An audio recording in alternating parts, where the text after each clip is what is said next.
few moments to recognize our senior winter athletes. We're excited to honor them. First up, we have for bowling, Kaylin Ball, escorted by her parents, Joshua and Kimberly Ball. Her other extracurricular activities include marching band, track, lead team, FFA, co-president of National Honor Society, and president of the 4-H Club. Her future plans are to go to the University of Findlay for veterinary medicine and become a large animal veterinarian. Kaylin Ball. Now for pep band, Christy Brown, escorted by her mother Deborah Brown and her grandmother Barbara Vanderkoy. Her other extracurricular activities include marching band. Her future plans are to attend Bowling Green State University with an undecided major. Paige Lyday, escorted by her parents Natalie and Bobby Ratliff.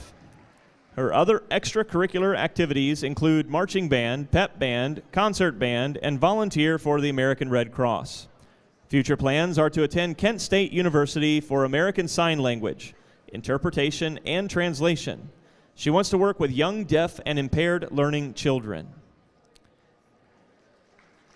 Anna Scott, escorted by her father, Spencer Scott.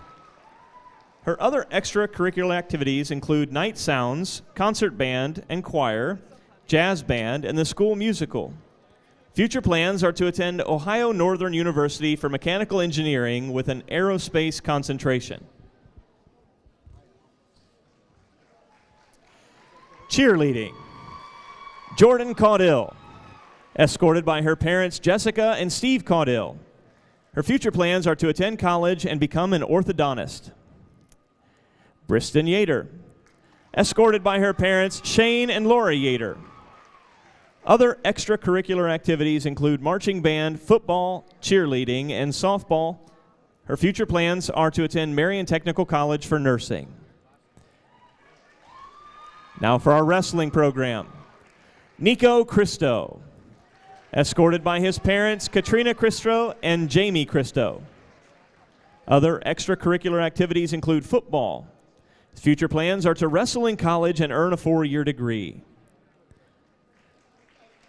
Marcus Cortez, escorted by his parents Louis and Karen Cortez. Other extracurricular activities include football and baseball. His future plans are to study business finance. Trenton Ramos, escorted by his parents Carlos and Tara Ramos. Other extracurricular activities include football, baseball, and FFA. Future plans are to pursue a degree in education. Gavin Whited, escorted by his parents Rodney and Chris Whited. Other extracurricular activities include baseball and football. His future plans are to pursue a career in medicine.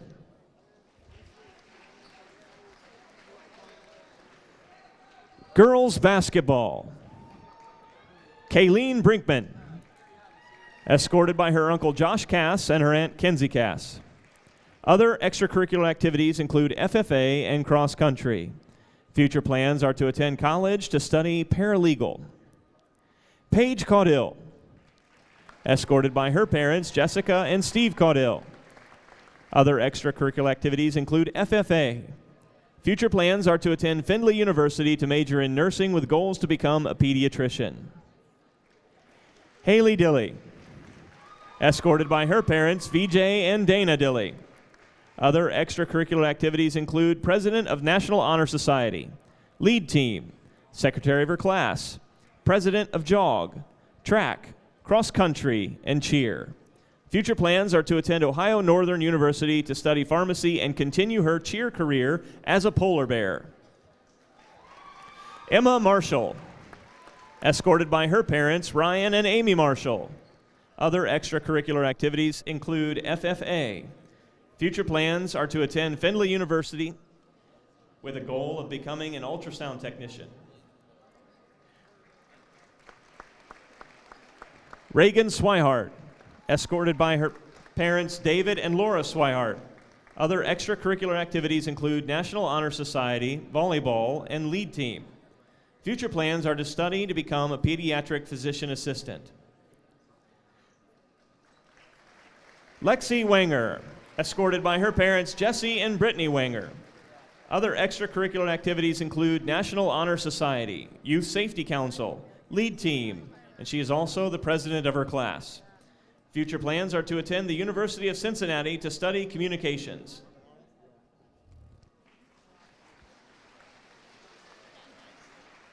Boys basketball. Andrew Armrose, escorted by his parents Scott and Becky Armrose. Other extracurricular activities include football, baseball, FFA, and youth group. Future plans are to attend Ohio University and study communications. Grayson Cass, escorted by his parents, Mom, Marissa Cass, Dad, Jared Cass, and sisters, Lucy Cass and Kenzie Caney. Other extracurricular activities include Youth Safety Council. Future plans are to attend Mount Vernon Nazarene and become a sports medicine physician. TJ Deal, escorted by his father, Stephen Deal, his stepmom, Hillary Deal, and mother, Beth Wiseman, and stepdad, Mark Wiseman. Other extracurricular activities include cross country, marching band, concert band, jazz band, and FFA. Future plans are to become a head basketball coach. Logan Mariotti, escorted by his mother, Jenny Mariotti, and father, Doug Mariotti. Other extracurricular activities include golf. Future plans are to continue operating his full-service landscape and property maintenance business. Griffin Workman, escorted by his parents, Nikki and Buck Workman. Other extracurricular activities include football, baseball, National Honor Society, and treasurer of the class. Future plans including to attend Ohio University to study communications. Congratulations to all of our winter seniors.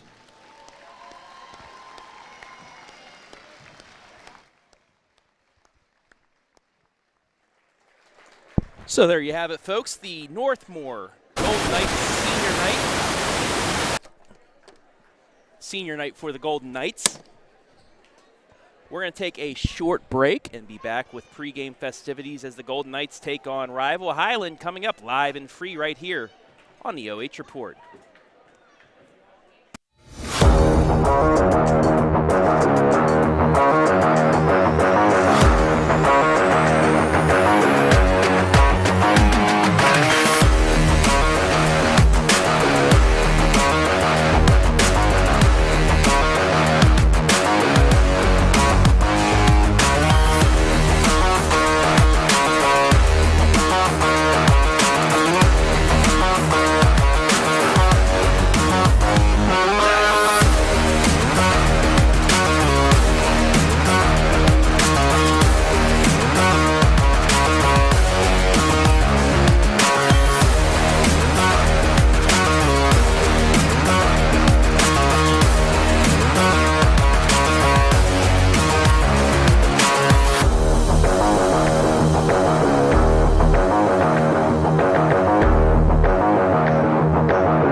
night at the Castle as the Northmor Golden Knights look to clinch a 500 season against their former KMAC rival, the Highland Fighting Scots, looking to get win number 8 and break the 11-game senior night win streak for Northmor. We got it coming your way on your smart devices, smartphone, TV, PC, tablet, anything you got, and it's coming your way next.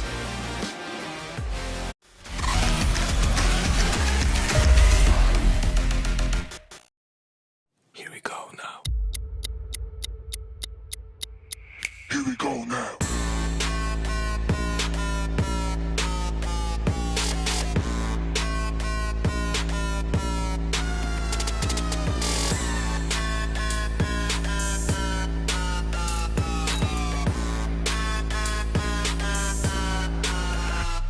Now. 'Twas the night before Super Bowl, and I'm back. Montana and Rice relived their old glory, adding Doritos to the Super Bowl story. Hey guys, can I play too? No cowboys allowed in here. Eli and Peyton are up throwing football, snacking on Lays and destroying them walls. Hey, what are you doing? When up in the attic, there arose such a clatter, crash on bed, it's a snack table to shatter. Oh, nachos. So happy Super Bowl to all, and don't forget the chips. You're wrong.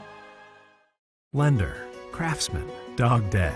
We're more than our job titles, and you're more than an account number. The personal attention we provide comes from a promise to serve you with respect and compassion. By being responsive to your questions and taking time to understand your needs and goals, we give you more than just a place to bank. That's the more you can expect from Park National Bank. Find John or a banker near you at parknationalbank.com. Park National Bank, where you mean more.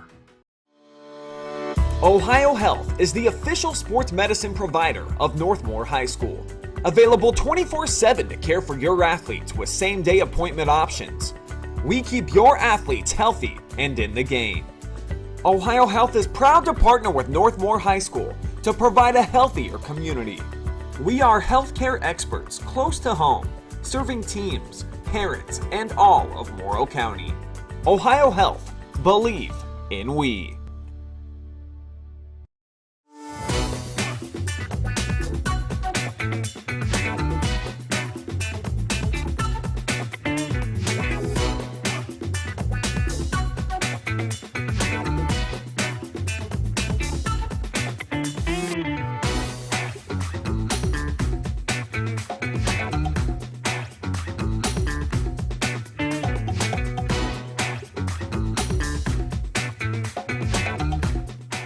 We guarantee nobody else gets you closer to the action than our exclusive coverage. So give me a call, Brian Skoronsky, and let's make you a part of the game.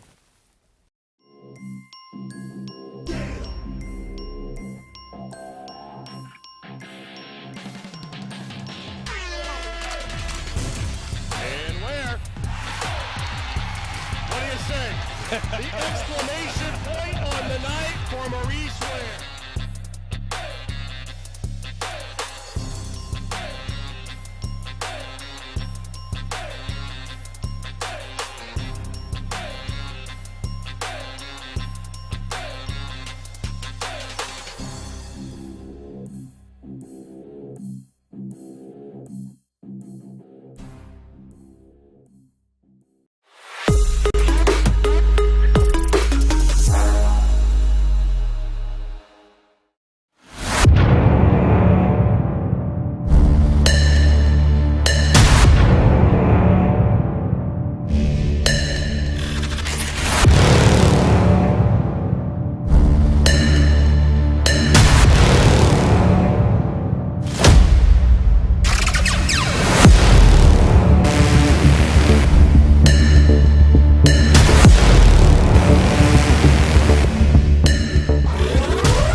Good evening, ladies and gentlemen, and welcome inside the castle on the campus of Northmor High School in North Bloomfield Township, Ohio, for tonight's rivalry matchup, senior night here at the castle between 10-9 Northmor and 7-10 Highland. Hello, everybody. My name is Travis Berardi alongside Hayden Gray as we get ready for this rivalry matchup as we welcome you inside the Avita Workwell pregame show.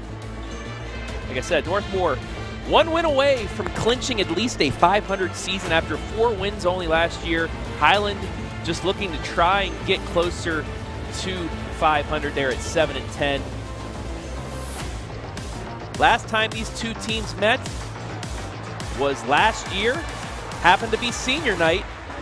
Golden Knights pulled off the 54-47 victory. They actually, that week, came into that week with 2 victories, ended the week with 4, so they doubled up in 1 week's time. One of those wins against Highland, but Golden Knights looking once again to get on the win column and come out as victors as I welcome in Hayden Gray here into the pregame. Golden Knights, a much improved squad from last year.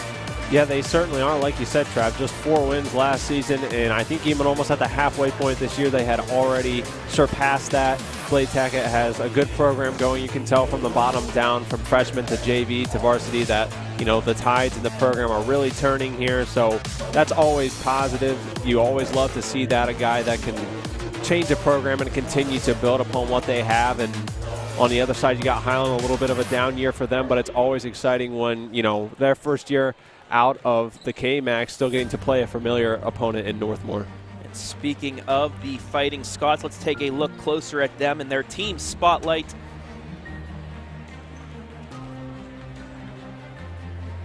The Highland Fighting Scots.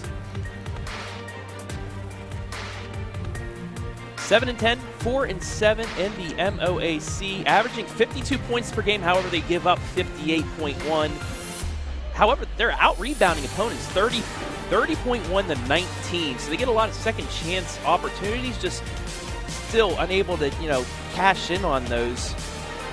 They are the 16th seed in the Division II Central District. They took the bye. They'll play in a sectional final either against 6th-seeded Bishop Watterson or 17th-seeded Columbus East. So this team, they have the ability to put up points. Just defensively, they really need to get that going. Yeah, it's always good when you can, the rebound statistic jumps out to me. You know, it's good that you can crash those boards because that gives you an opportunity, one, to keep the ball to the offense's hands, and then when you're on offense, gives you a chance for those second chance points. So somewhere along the lines tonight, we'll see why the rebounds aren't equating to more points for them. Defensively, obviously having some struggles, and Northmore's a team that if you let them get going offensively and shooting from the three-point line, they're going to put a lot of points on you, so that could be a potential issue for the Fighting Scots tonight. And one of the leaders of the Fighting Scots, Garrett Fitzpatrick, the senior forward. He's the team leader in 3 categories: points, rebounds, and blocks. 12.8 points per game, 7th in the MOAC, 7.8 rebounds per game, which is good for 2nd, and 1.1 blocks per game, which is good enough for 3rd. And Hayden, you saw him in pregame. He's a kid who can throw it down as well. Yeah, he was awfully close to dunking, which good for him. He didn't, because in pregame, that'll draw you a technical foul at the high school level, but he's got a lot of length to him. It's my first time seeing him tonight, and those are impressive numbers in a tough MOAC conference. And let's take a look now at the Golden Knights team spotlight. Head coach Blade Tackett in his 2nd season, 10-9 overall, 6-6 in the K-Mac, 11 straight senior night victories, which is phenomenal for this squad, looking for 12 in a row. Offensively, 52.3 points per game. Defensively, 51.3. They're the 15th seed in the Division III Central District. They will play in a sectional championship against either 4th seeded North Union or 20th seeded Mount Gilead. But this team, they've gotten better as the season has gone on. Yeah, we've watched them put on some pretty incredible performances, and I think they're a team that if they get going offensively and play together and balanced, they can beat anyone. They're competitive. Despite, you know, having the group of seniors that we're going to, you know, highlight and see the starting lineup tonight, they can put points up and they got a lot of promise. All right, let's take it down to the floor and the Northmor Pep Band for playing of our national anthem.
Nicely done by the Northmor Golden Knight pep band here in the Avita Workwell pregame.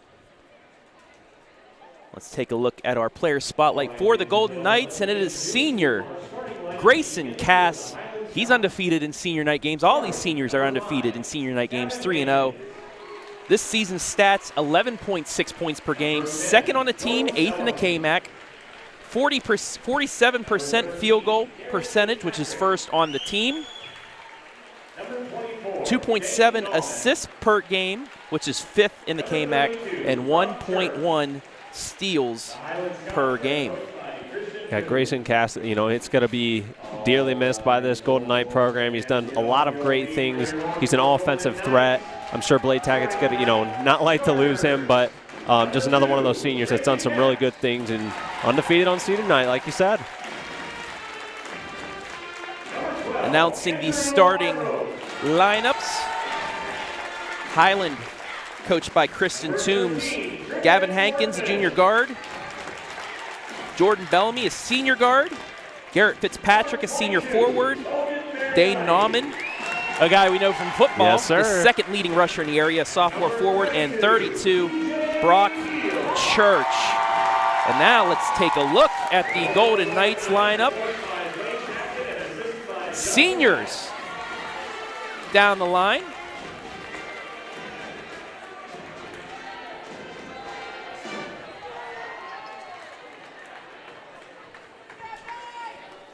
It's going to be Grayson Cass, Andrew Armros, Griffin Workman, Logan Mariotti, and TJ Deal. All 5 seniors going to get to start tonight against Highland, and well-deserved. Workman and Mariotti, Armros, Cass get some playing time, but TJ Deal, one of those, you know, those motivational leader players, not a lot of playing time, but when he goes in there, he gives it 100%, and he deserved that start tonight as a senior, so it's good to see that out there for Blade Tackett's group.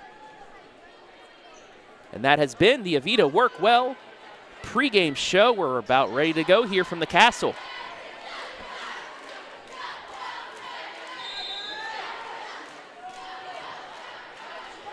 And it's the Scots that win the tip.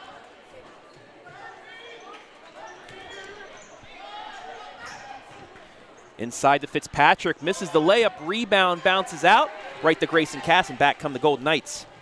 Cass into the lane, we'll pull it back out. Gets it to Workman. In the Armros, out the Deal. In the corner, gets it back to Workman. Just underway here from the Castle. Cass for 3, swish! And that's how the Golden Knights get off and running. Yeah, a great sign for the Golden Knights. Cass, no hesitation to pull up from a couple feet beyond the arc. 3-0 Golden Knights. Fitzpatrick again with the kiss off the glass. It's 3-2. Nice little response from the Fighting Scots and their leading scorer. Mariotti over to Cass. He's going to try another 3. Off the front iron, no good. Fitzpatrick with the rebound. Just off the line there. Pass inside, nearly stolen. Going to be kicked right side to Jordan Bellamy. Yeah, these passes coming with a lot of heat, a little bit hard to handle for the Scots. Got to reset at the top. Fitzpatrick on Armros, pull-up jumper, swish. Nice shot for him. He has all 4 points. It's 4-3 Fighting Scots. It's a tough look mid-range jumper from around the free throw area. Workman gets it over to Cass. He'll drive in, loses the handle, out of bounds, but it will stay with the Golden Knights. Let's take a look at our first Park National Bank replay. Fitzpatrick just muscling himself in there, the lane, and just nice step back jumper to give the lead. Substitutions, Max Lauer, Grant Bentley, normal starters in there.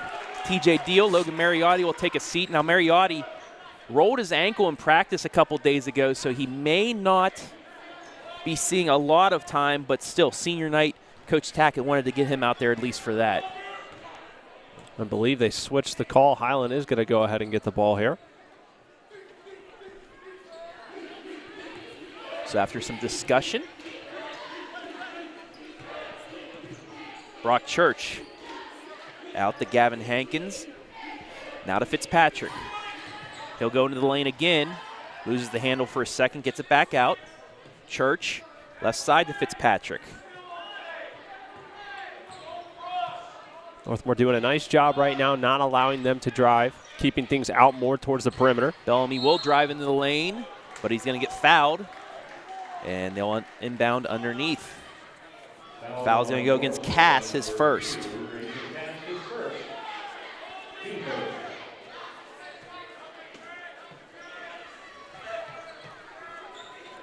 Gets the inbounds. Fitzpatrick, turnaround jumper off the back iron, no good. Rebound Cass. 4-3 Highland, coming up on 3 minutes into this game. Cass into the lane, blows by the defender and gets the roll. And that's another part of his game you've got to respect. He's a dangerous shooter, but he also is aggressive when he ducks his head and heads towards that bucket. Fitzpatrick 4, Cass 5. Golden Knights lead by 1. Hankins, left side. Fitzpatrick fakes the 3. He'll try to drive, but pull it back out and give it to Bellamy. Highland will reset.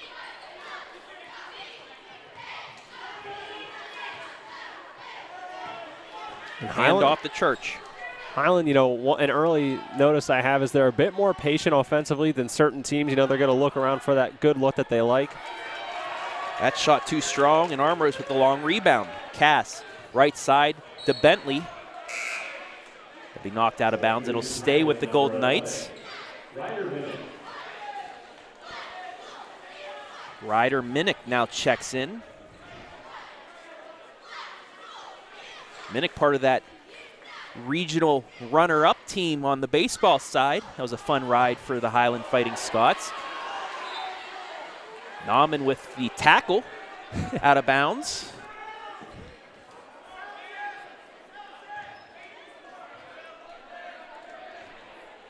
It'll stay with the Golden Knights.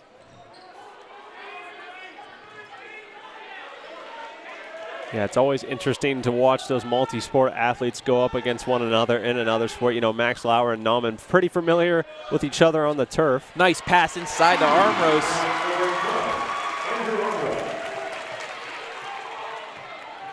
7-4 Golden Knights coming up on the midway point of the opening quarter. Fitzpatrick tries work into the lane, gets it out to Hankins. Pull-up jumper, short. Rebound to Griffin Workman.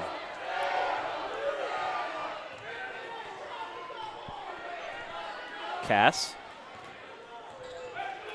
looking for backdoor, can't get it. Gets it over to Workman, left side. He'll drive baseline, get it back out to Armrose. Armrose will drive baseline now. Double teamed, gets it to Lauer. 3:30 left here, opening quarter. 7-4 Golden Knights. On the Morrow County Hospital scoreboard. Also displaying some of that patience now, and I do like to see that. Quick release 3 for Bentley off the side iron. But Armrose with the rebound. Gets it to Workman. Layup shot off the rim. No. Another offensive rebound. And Grant Bentley will go to the line. Nice job from the sophomore, someone that's not going to be playing his last home game tonight. Grant Bentley going to be around for a couple more years here as a Golden Knight, and I know fans have to be ecstatic about that team's second leading scorer. And you know what I liked about that? Max Lauer was beyond the three-point line, saw the hustle, the foul, and just fist pumped. I love the enthusiasm by this squad early on, pretty much celebrating each other. Yeah, body language, that's something that a lot of coaches and scouts, when you're planning to head to the next level, they'll look at your body language and how you lift up your teammates, when you don't have the ball in your hands or on the bench. And it definitely feels like one of those tight-knit groups here. Bentley hits 1 of 2 from the line. It's 8-4. Fitzpatrick looking inside, stolen away. Back come the Golden Knights, up 4. Bentley over to Workman, works it around to Armrose. Fakes the straightaway 3. Cass, nice pass to Lauer. Ball fake, puts it up. Too strong. Volleyballed out of bounds, but they say last off of Highland. And it'll be Golden Knight ball here with 2:38 left in a quick-moving first quarter. Yeah, I think Lauer was able to, at first glance, I thought it might have been off him, but I think that volleyball spike able to bounce it off one of the Fighting Scott hands. Gavin DeBoard now in for the first time as Lauer kind of tripped. That's a travel to first Golden Knight turnover.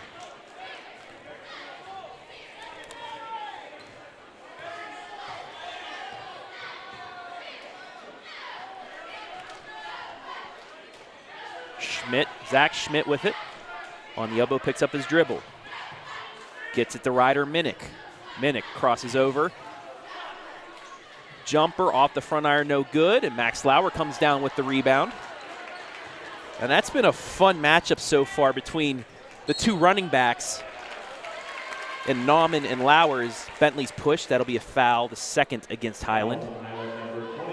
Yeah, those guys are fun to watch on the football field and equally as fun to watch matched up on the hardwood as well. Cass looking inbound, gets to the Armros. Now to Workman. 2 minutes left, opening quarter. On senior night here at the Castle. Bentley drives the lane, and he's going to go to the line for two. Nice take there by Grant Bentley. And once again, Golden Knights love going baseline here. This time he's able to get Nauman up in the air and draw the foul on Schmidt. Yeah, a great ball fake there, because one thing teams know about Northmor is while they shoot a lot, and it's not always got to go in, they have to respect the fact that they're going to be a perimeter shooting team. So that ball fake there, you're going to test their patience and test their discipline to what they're going to guard. Nice job to get to the hole and draw the foul. Bentley hits both. 10-4 Golden Knights. Under 2 to play, opening quarter. Travis Berardi alongside Hayden Gray here. 2 weeks left in the boys' regular season, and then it's tournament time all the way around.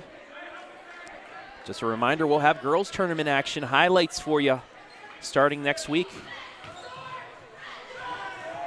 No call there on the kick out. Too strong. Offensive rebound, put back good. Dane Nauman. Right place, right time. So take a look at the replay. The 3 too strong by Zach Schmidt, but Nauman, perfect position there, gets the bucket. 10-6. Yeah, fairly similar games, actually, too, being displayed by Nauman. And we've seen a lot of Lauer this year. That's kind of what he does as well. He's not always going to be that primary ball handler, but he usually finds a way to get his way to the rock and try and get those second chance looks. So Dane Nauman doing the same thing there.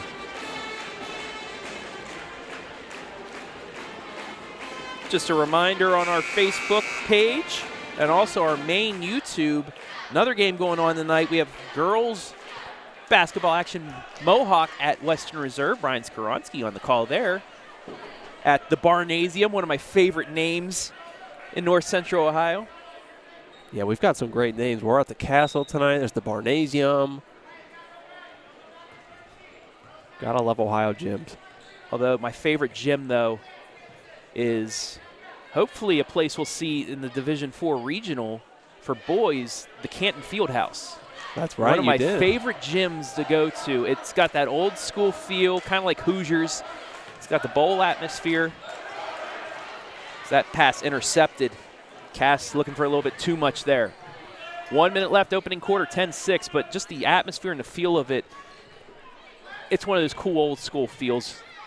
Great place to watch some high school basketball. Bellamy kicks it back over to Hankins. Trying to open him up for a three, but good defense so far by Bentley and company. Yeah, defensively, Northmore's been locking them down after a couple quick baskets at the beginning. 33 seconds left. Minnick gets it over to Zach Schmidt. Now to Fitzpatrick. He'll try to drive, gets by 2 defenders and easily scores.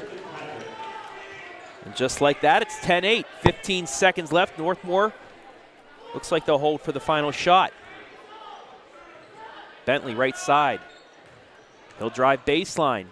Reverse layup, yes. Too easy for Bentley.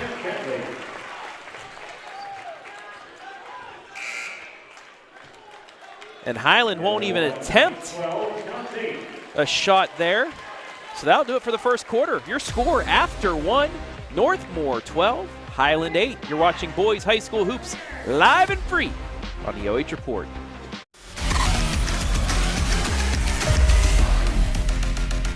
Lender, craftsman, dog dead.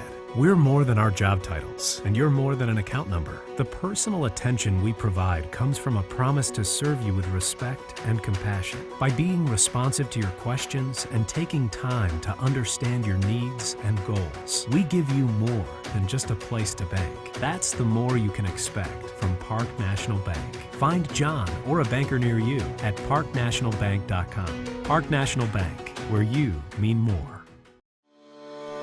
Ohio Health is the official sports medicine provider of Northmor High School. Available 24/7 to care for your athletes with same-day appointment options. We keep your athletes healthy and in the game.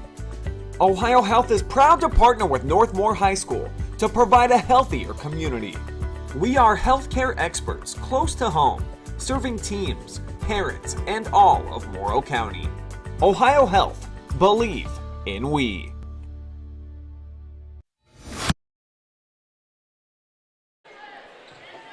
Score after one quarter, 12-8 in favor of Northmor. Travis Berardi alongside Hayden Gray here at the Castle. Graham Bentley, Grayson Cass, each with 5 points for the Golden Knights. Jackson Wenger into the game and hits for three. So a little bit of everyone getting some points tonight, the youth and the seniors. Jackson Wenger, the younger brother of Lexi Wenger, the new all-time point scorer for Northmor. Speaking of threes, Jordan Bellamy onto the board with a three. Cuts it back to 15-11, but congratulations to Lexi, the all-time leading scorer in Northmor history. Bentley's going to try a three, in and out. Rebound to Highland. Chance to cut into this lead. It's 15-11, but a double dribble. Second turnover against the Scots. Take a look actually at the last bucket before the end of the quarter. It's a clean layup. That was a nice, nobody guards him. Nobody's going to guard you. Just take it back. Right at the bucket, and he did. Yeah, I think that's an extremely valuable thing that gets underlooked. I mean, if no one's going to get a hand up, oftentimes when you drive under the hoop like that, if you're not getting a hand up, you just lay that boy in. Caleb Chenier mishandles the three. But another turnover by Highland, their third. We want to welcome everybody watching live and free on Facebook and YouTube. Let us know where you're watching from. Give us a shout out. We'll shout you out. Kim Upchurch, let's go GC. Angie Evans, let's go Knights. Welcome everybody in. Bentley, again driving baseline. Nice pass to Lauer. Puts it up, no good, gets his own rebound. Forces one up, in and out, no good, but he will go to the line. So the battle of the gridiron has come to the battle of the hardwood, and it still is entertaining as ever. You know, two guys absolutely competitive no matter what sport they're in. Lauer able to get the upper hand here. Lauer's first free throw all the way around, but out. Fitzpatrick checks back in for Highland.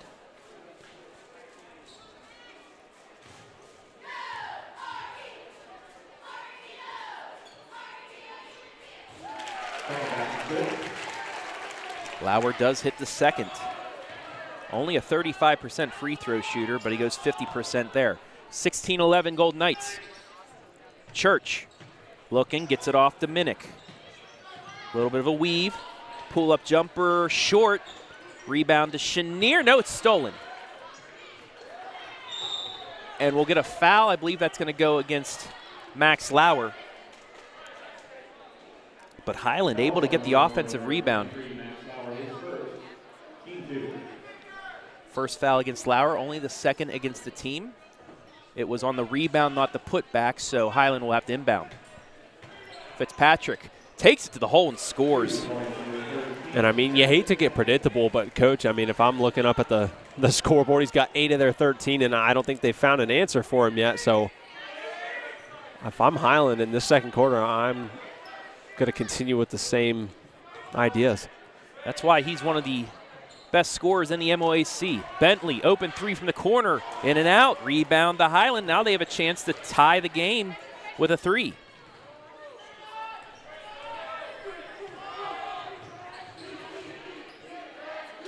(16-13) to score on the Morrow County Hospital scoreboard.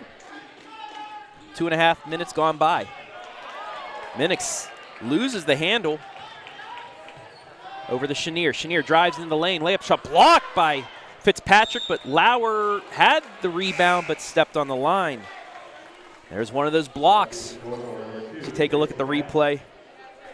Yeah, got all ball.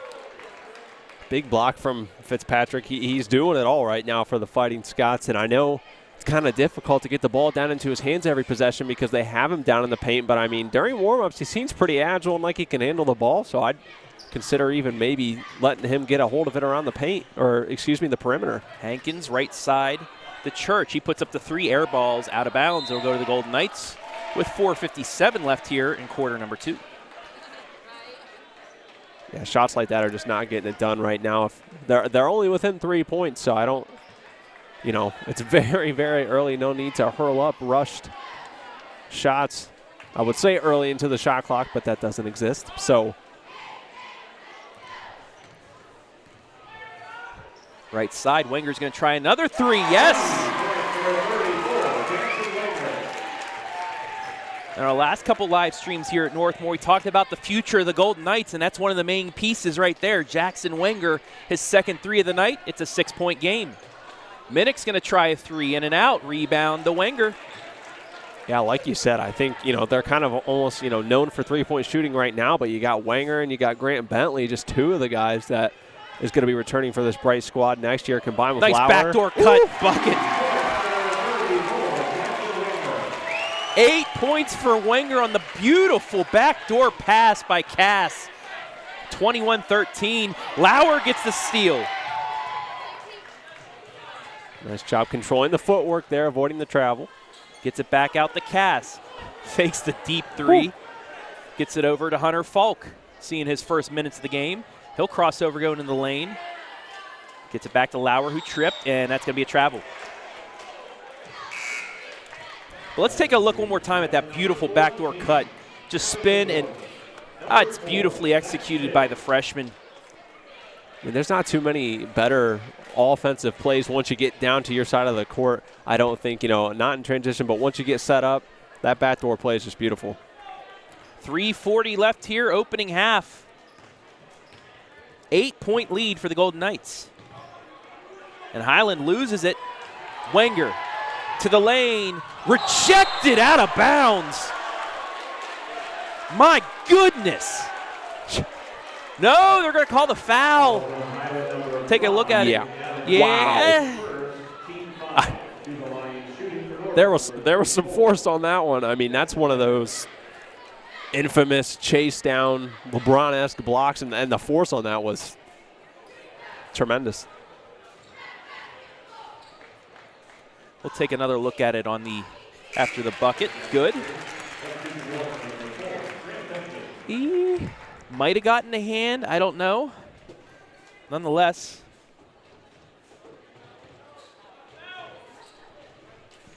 Wenger with a chance to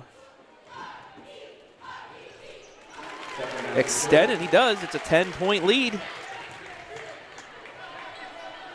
Wenger now with 10 points to lead all scorers. Ball almost lost out of bounds. Yes, it was. Turnover. Back to the Golden Knights. 6th turnover by Highland. Yeah, the sloppy play here in the second just continues for the Fighting Scots, just not having the success they'd like with their passes. Full court man-to-man here for Highland. Cass able to get across the timeline.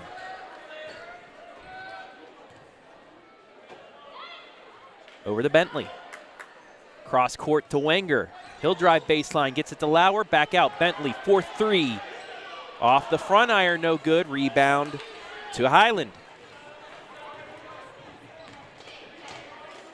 Bellamy. Right side, Hankins for 3. Swish. Much needed bucket for the Fighting Scots. Pulls them back within 7. Spin move, fadeaway, yes. Cass with the answer. He has 7. 9-point game.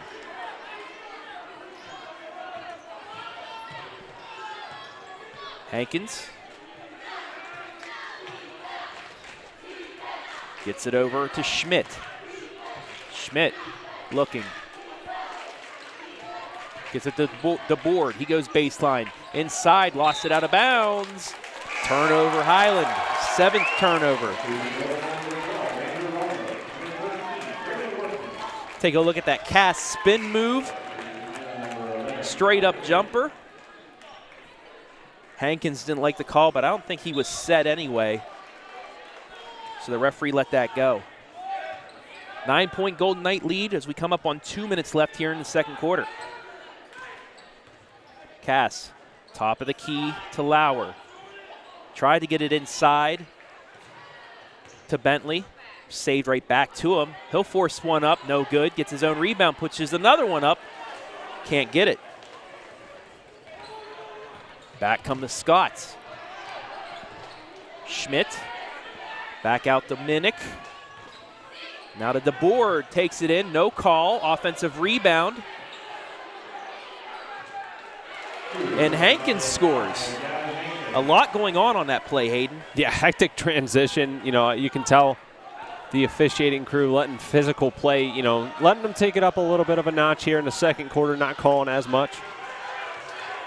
Bentley, he'll drive to the lane, kicks it left side. Armrose fakes the 3, gets it over to Cass. Cass will try the 3, in and out.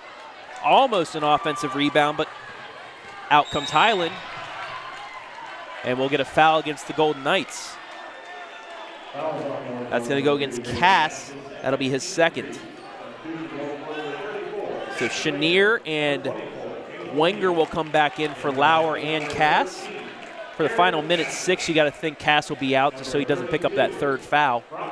Yeah, not a bad idea. Even though there's a minute left to go, you don't want to risk him, you know, having to be in a situation on senior night where he could risk fouling out. Inbound corner 3, yes! Brock Church for 3 off the inbounds. Just like that, it's back to a 4-point game. Yeah, Fighting Scots, you know. They're fighting. They are. They're living up to the name, to the mascot with under a minute to play. They're right in this thing. Nearly stolen. Wenger, right side. Bentley with an answer. No, off the front iron. And then we'll get a foul 98 feet away.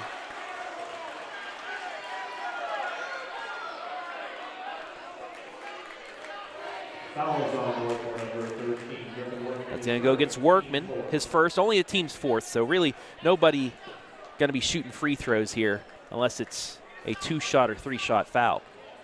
If I'm Highland here with 38 seconds to go, you know, coach probably would like to hold for the final shot, have a chance to make this a 1 or 2 point game. But Armrose says no. Puts one up, and it'll be a foul.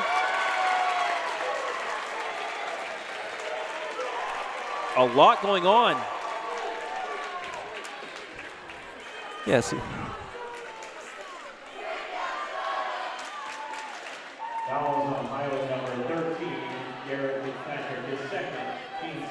That's going to be on Fitzpatrick. Definitely starting to feel like this is a rivalry game. There's a lot of emotion starting to come out after that first quarter.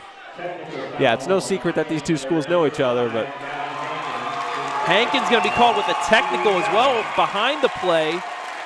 So that's going to result in 4 free throws. Armrose is going to get the 2-shot foul. He, this year, 33%. He's 1 of 3. They're going to let Bentley, I believe, take the technical shots first.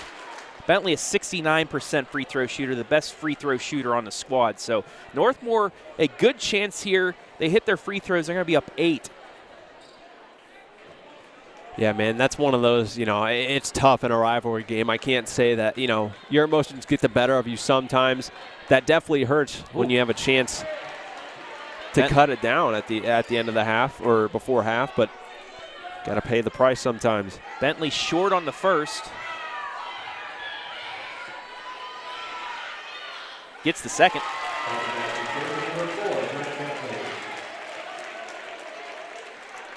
So now, I believe Andrew Armros will now shoot. No? Didn't know. Yeah. I'm thinking it has to be Armros shooting the fouls because he was fouled on the shot. So this should be Andrew Armros shooting. Yeah, you can't deflect. The technical, you have the ability to choose. Bentley went back to the line like, yeah, I'll take those shots. Yeah, everyone and most of the people here cheering for the Golden Knights would be just fine with Bentley taking those shots. They're pointing at Armros. Armros. Play Tackett's on the sideline, just like I don't. There we go. Yeah, finally, wow. It's the right call. Armros should be shooting the 2 free throws after getting fouled on the going up. Yeah, that one. Tackett's like, I don't care. Go take the shots. You're 1 of 3 this year. Yeah, that's a get that average up. Get that field goal percentage, free throw percentage up. Yeah, that's a head scratcher. And he hits the first. That's officiating 101. I didn't know that. Hey, they got together and they got the call right. Yeah. So good for them. Armros hits the first. Yeah, who knows? He might get a good chance to boost it. Yes. So there you go. Didn't matter who took it. Armros does get the 2 free throws. They went 3 of 4 from the line. It's a 7-point lead. And because of the technical was after the play, Northmore's going to get the ball back too. Yeah. Instead of this being maybe a one-possession game, Northmore now has a chance to make this, at the most, a 10-point game at the break. A huge turnaround right here. Wenger gets it in the backcourt. 21 seconds left in the half. And you got to think with the amount of buzzer-beating threes we see in this arena, that's what they're going to look for, but they won't get a chance. Turnover. Cass gets it knocked out, but touched it last. So now Highland does have a chance, down 7, to get this back to within 2 possessions at the break. 16.1 left here in the half.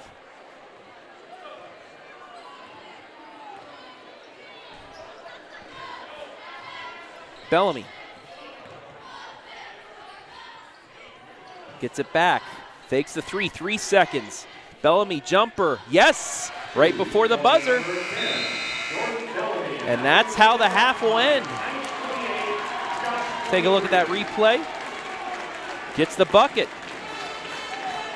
So after 16 minutes of play, Northmor leads it 28-23. We'll take a break and be back with the Avita Workwell halftime right here, live and free on the OH Report.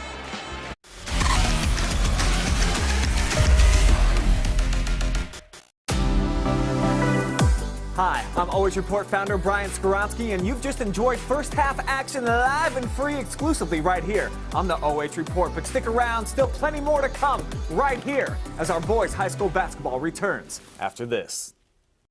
'Twas the night before Super Bowl, and I'm back. Montana and Rice relived their old glory, adding Doritos to the Super Bowl story. Hey guys, can I play too? No Cowboys allowed in here. Eli and Peyton are up throwing football, snacking on Lays and destroying them walls. Hey, what are you doing? When up in the attic, there arose such a clatter, crash on Betty, snack table to shatter. Oh, nachos. So happy Super Bowl to all, and don't forget the chips. You're wrong. Lender, Craftsman, Dog Dead.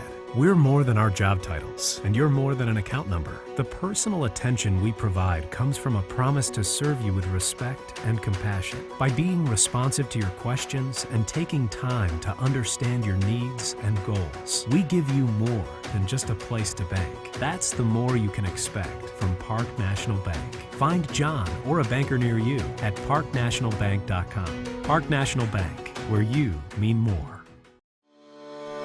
Ohio Health is the official sports medicine provider of Northmor High School. Available 24/7 to care for your athletes with same-day appointment options. We keep your athletes healthy and in the game. Ohio Health is proud to partner with Northmor High School to provide a healthier community. We are healthcare experts close to home, serving teams, parents, and all of Morrow County. Ohio Health. Believe in we.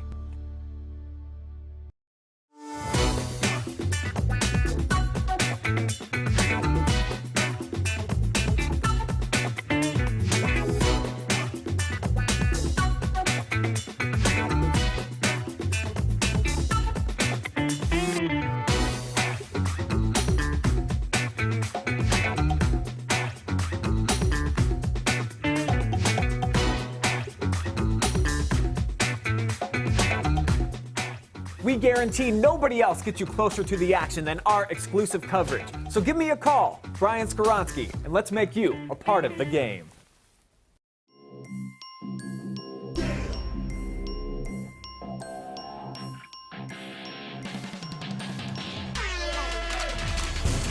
And where? What do you say? The exclamation point on the night for Maurice Ware.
It is halftime here at the Castle with your score after 16 minutes, 28-23 in favor of the Golden Knights. Travis Berardi alongside Hayden Gray here in the Avita Workwell halftime show. Now let's take a look at those halftime stats. Once again, brought to you by Avita Workwell. 9-8. Field goals in favor of Highland, both teams with 3 threes each, but the Golden Knights, 9 free throws, 9-12 from the line. Highland has not made it to the free throw line yet, so free throws, the difference in this one so far, Hayden. Yeah, and that surprises me because oftentimes what am I looking for when I am trying to see, okay, what numbers are telling me who's winning? Normally I'm looking at rebounds and I'm looking at turnovers or three-pointers. Evenly matched through most of those.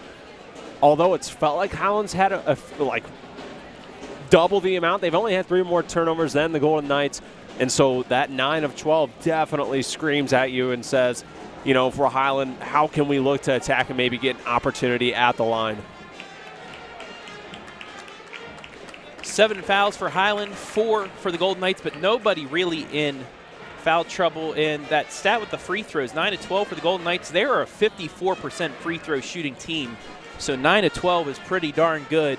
75% from the line so far. As you take a look at the Northmor pep band here at halftime, going over some scoring.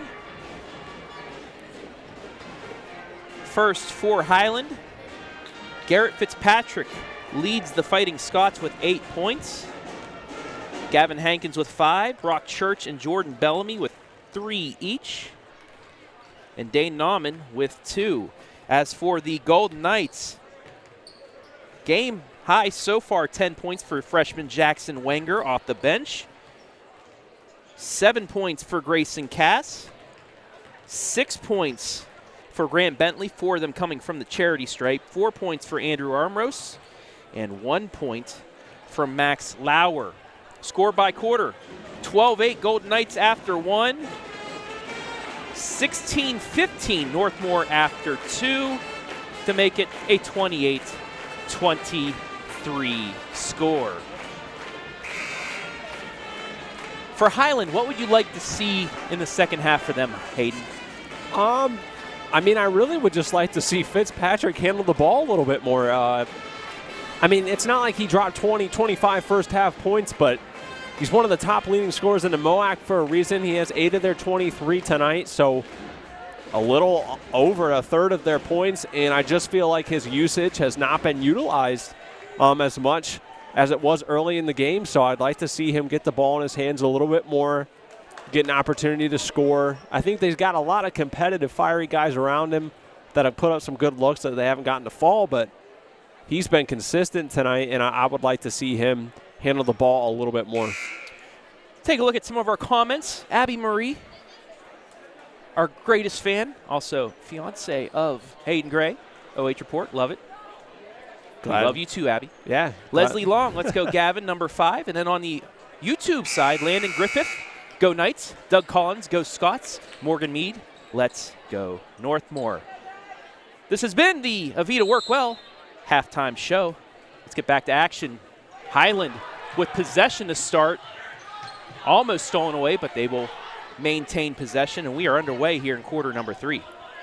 Kicking things off just how we ended in the second quarter. High energy levels. Ball on the ground. That's going to be touched by Grayson Cass last, so it will stay once again with Highland. But, you know, both these teams, you know, high intensity. It's a rivalry matchup. And, well, nice pass in there. Missed layup, but put back by Fitzpatrick goes. And just like that, it's a 3-point game once again. Fitzpatrick with 10. Cass going to try a deep 3 off the front iron. Fitzpatrick with the rebound. Quickly back out comes Highland. Stripped away, though. Nice job by Chenier to get the turnover. Cass straight away. Will take it to the hole on Fitzpatrick. Gets a tough bucket to go. I mean, that's just a mature play from Cass there. With the height disadvantage as well. With Fitzpatrick, he just didn't back down, and you got to go in with that kind of confidence. Backdoor cut, kick back over, stays in bounds with Bellamy. And we're going to get a foul on Hunter Falk. A little too much, but here's the replay. Cass shot that at the last second. He waited for Bellamy to start coming down after his jump before he let it go, and that was the difference between a block and the bucket. Ball on the ground. That'll be a jump ball, Northmor possession, so they get the change of possession up 5.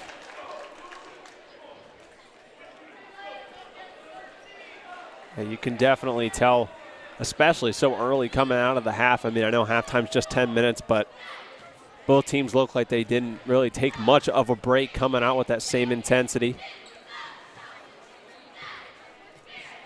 Cass over to Falk.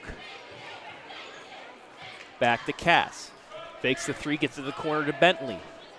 Working it around the perimeter. 4 guards around the 3-point line. Cass takes it in, passes it to Lauer, layup shot. Good, what a pass. Goodness gracious. Grayson Cass displaying so much athleticism, not just only scoring, but on the assist end as well. Wow. I want to take a look at that replay because it looked like we had a little bit of a bump. He lowered the shoulder and they caught it on Max Lauer. I like the recovery by Lauer, yeah. What a bump, but clearly Bellamy went down to the shoulder and shoved off, and they're going to call Max Lauer with his second foul. Ball don't lie. Ball don't lie, though. It's a turnover. 10th turnover by Highland. Cass gets through one defender, takes to the hole and scores. 11 points for Cass. It's a 9-point game once again.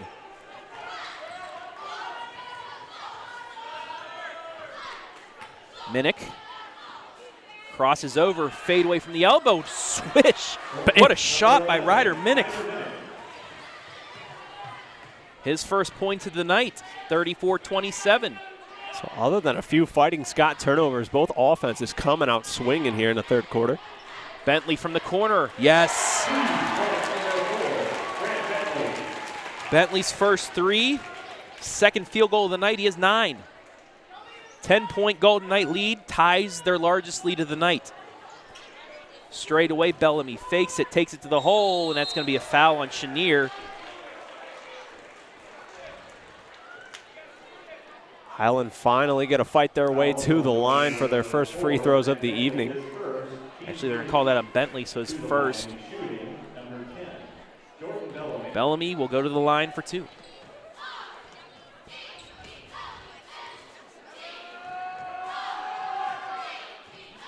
Bellamy makes the first. He's a 56% free throw shooter.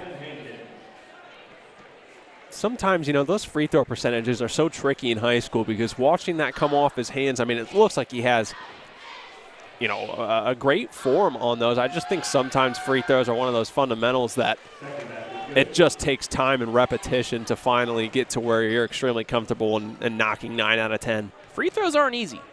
I was terrible at them. Yeah, there's a lot of pressure. Yeah, you have to have a perfect stroke.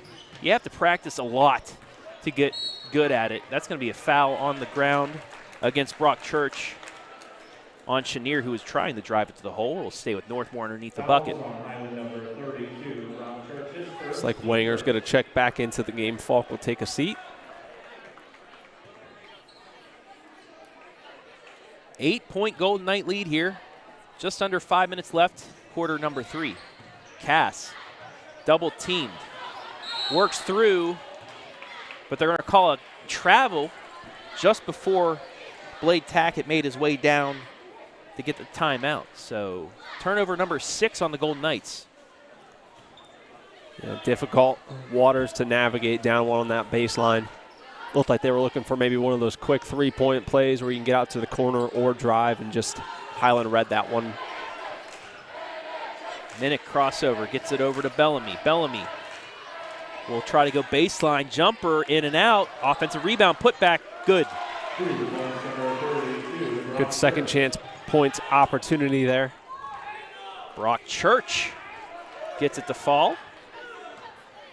6-point game coming up on the midway point, quarter number 3.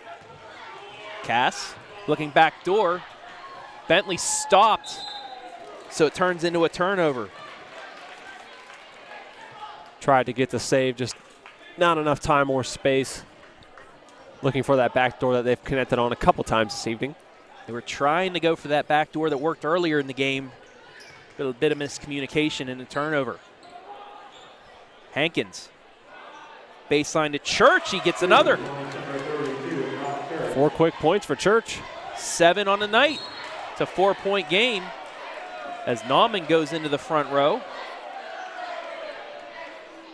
Somebody lost their Skittles. Oh, not the Skittles.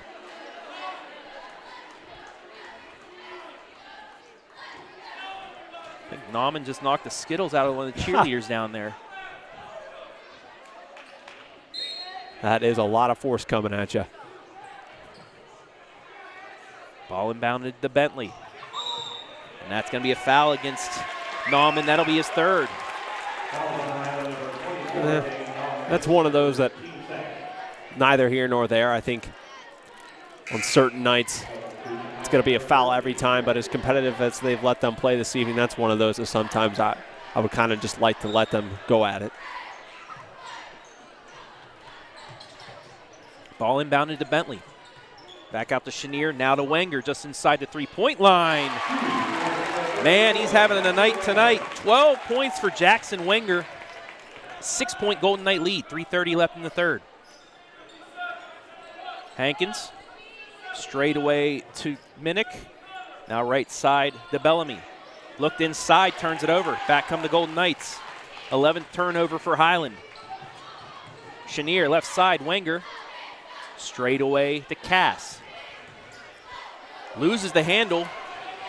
Back comes Highland. Church to the lane. Charge. Offensive foul. And Wenger, I mean, he's getting it done on all ends. The hustle to get back and pick up that charge. Let's look at that one more time. Wenger got ahead, got there, and he got position. Yeah, that's tough because, I mean, I tell you, Church was his stride. He was getting down there quick, so he didn't have much time to get in front of him and get set. Somehow able to get it done. Second foul on Brock Church, team's third of the half. Jackson Wenger, great night for him thus far. He has the ball. Gets it over to Griffin Workman, now to Armrose. Armrose.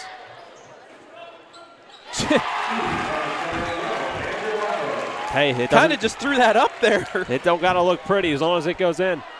Hankins for three on the other end off the front iron. Long rebound, stays with Highland. Inside, counted it in the bucket. Woo.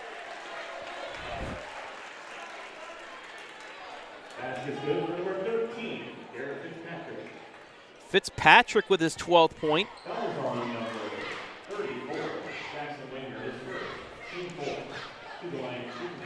Wenger's first, team's fourth. And a chance to cut this back to 5 points. He gets it. Still with 2:40 left to go in the third quarters. Both teams approaching 20-point quarters already. Wenger quickly across. Ooh, almost a double dribble, but he does turn it over. Numbers for Highland. 3 in the air for Bellamy. Airballs it. And who else but Wenger again with the rebound. Workman left side. Armrose, he's going to try a three. Off the back iron. Lauer almost came down with the rebound, but it goes to Highland. Quickly ahead to Bellamy. Bellamy will drive into the lane, gets stopped, loses it out of bounds, and it will stay with Highland. No, they're going to change it. It's going to go to Northmor.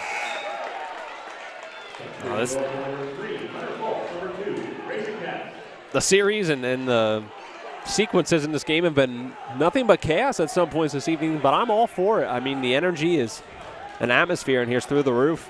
I think it's the right call, too. It looked like Bellamy swiped at it.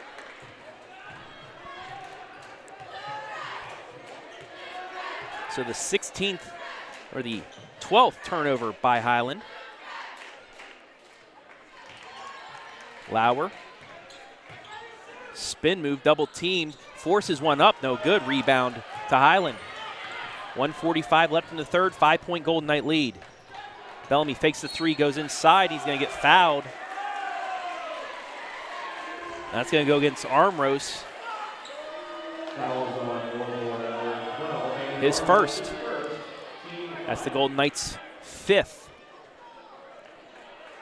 Both teams still several fouls away from the bonus situation. Golden Knights with 1 to give. Highland with 3. No call on the inbounds. It's a turnover. And then a foul on the other end by Jordan Bellamy. Take a look at the inbounds pass first. And I really didn't see much out of that, Hayden. No, I think that take a look at it again, but it looked like, yeah, it was maybe overthrown. It looked worse, but it seemed like Fitzpatrick just lost his balance. Right, and trust me, you know, any Fighting Scott fans watching out there, it's not just one way or the other this evening. I think there's been some calls where The refs have let them play. Yeah, they've let them play, or both sides a little bit of, extra. Chenier picked up his dribble, and Blade Tackett's going to have to call a timeout. The first taken by the Golden Knights tonight. Want to once again welcome everybody watching live and free on Facebook and YouTube. Dora Brown, Let's Go Knights on the Facebook side. No new fans on YouTube, though. Reaching almost 100 fans watching here, but that's because this place is packed.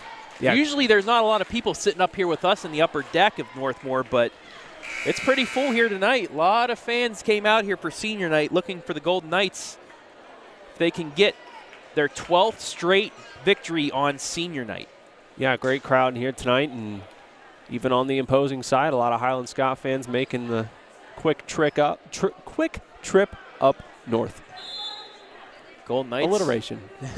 Golden Knights with the inbounds. Cass gets it to Chenier inside the Bentley. Gets it up, and he's going to get fouled. Looked like he lost the handle for a second, but is able to get it back and draws the foul. He'll go to the line for two.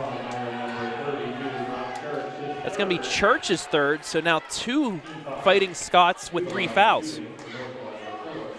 Yeah, Church is going to have to be careful the next minute of this third quarter.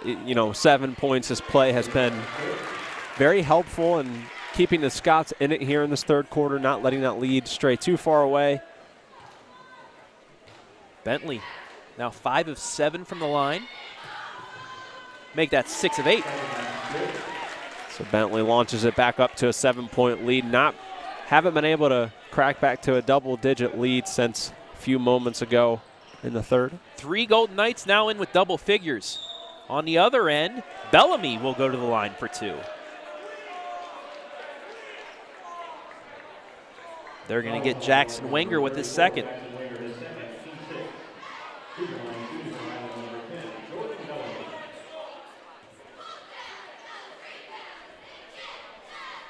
Bellamy 2 of 2 from the line tonight.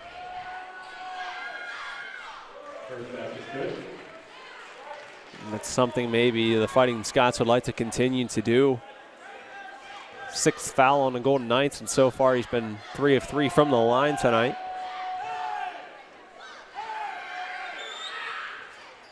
Got them both. He remains perfect from the line, 4 of 4. Back to a 5-point game with just over a minute left in the third. Wenger gets the inbounds pass. Bellamy guarding him full court. Wenger gets across. Stops for a second, gets it over to Bentley. Doesn't take the 3, he'll go into the lane, put it up, yes, and 1! The future has arrived this evening, folks. Future combo for the next couple years to come for the Golden Knights, connecting on that one. And what Bentley did, too, to avoid the charge is he took the contact and kind of worked his way around the defender and still was able to lay it in. It's going to be Bellamy's second. Both teams now with 6 fouls, so the whole fourth quarter, both teams will be in the bonus. Bentley with a chance to complete the 3-point play here. He does. 8-point lead again for the Golden Knights. Put up 18 points here in the third quarter. Deep 3 for Church. Off the iron, no good. Rebound to the Golden Knights.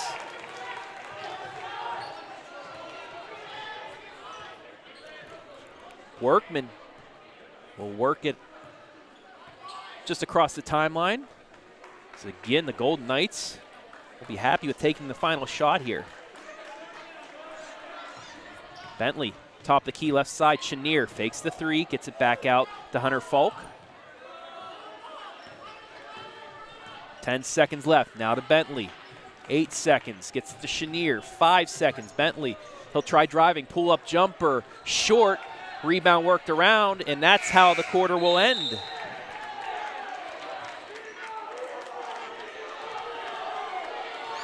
So we've played 3 quarters here. With your score after 3, little extracurriculars, but your score after 3, Golden Knights 46, Highland 38. We'll be back with the fourth quarter live and free on the OH Report.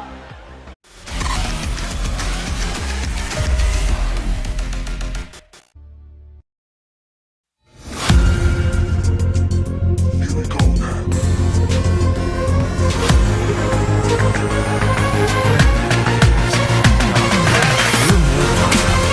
And you're more than an account number. The personal attention we provide comes from a promise to serve you with respect and compassion. By being responsive to your questions and taking time to understand your needs and goals, we give you more than just a place to bank. That's the more you can expect from Park National Bank. Find John or a banker near you at parknationalbank.com. Park National Bank, where you mean more.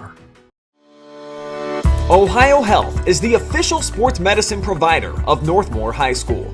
Available 24/7 to care for your athletes with same-day appointment options. We keep your athletes healthy and in the game. Ohio Health is proud to partner with Northmor High School to provide a healthier community. We are healthcare experts close to home, serving teams, parents, and all of Morrow County. Ohio Health. Believe in we.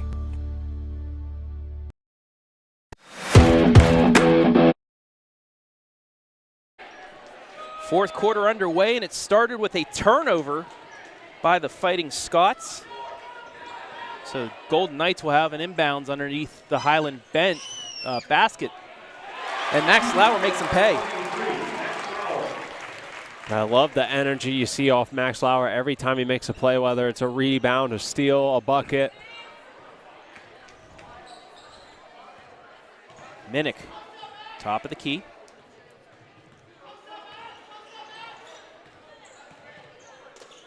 Gets it to Church. Church looking, deflected away and stolen by Grant Bentley. But stolen right back, layup good. Hankins with his first points of the second half, back to an 8-point lead. It's a great bucket for Hankins, keeps it an 8-point game. Left side, Folk will drive in, layup good. Folk's first points. The Highland bench wanted to double dribble on that possession, didn't get it though. Back to 10-point game. Minnick crosses over. Oh, and they're going to get Max Lauer with the foul. Could have been a nice breakaway for the Golden Knights instead. Ball stayed with the Fighting Scots. Let's take one more look at it here. We're actually going to take a look at the end of the quarter because what the it's all right. extracurriculars were. I lead us into it incorrectly. So it was just both of them. It's a rivalry. Yeah. It's the definition of rivalry right there. So that's what the commotion was all about. No harm, no foul. Nobody got hurt. No pushing after the play. Minnick to the line for the 1-and-1.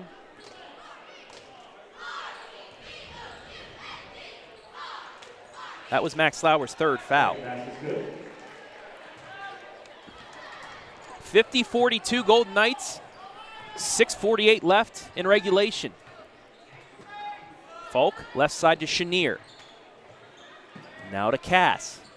Double teamed, triple teamed. And he's going to be called for the travel. One too many steps. 11th Golden Knight turnover. And if you're Highland, you want to start taking advantage of these. I mean, late in the fourth quarter, they're not going to come easy. So an 8-point game. You're not to the point where you need to be, launching shots just for the sake of it. Look to get some good buckets. And then we're going to get Cass with the foul.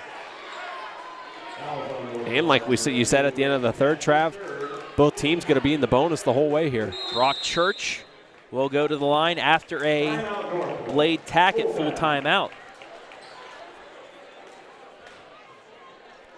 50-42 is your score here.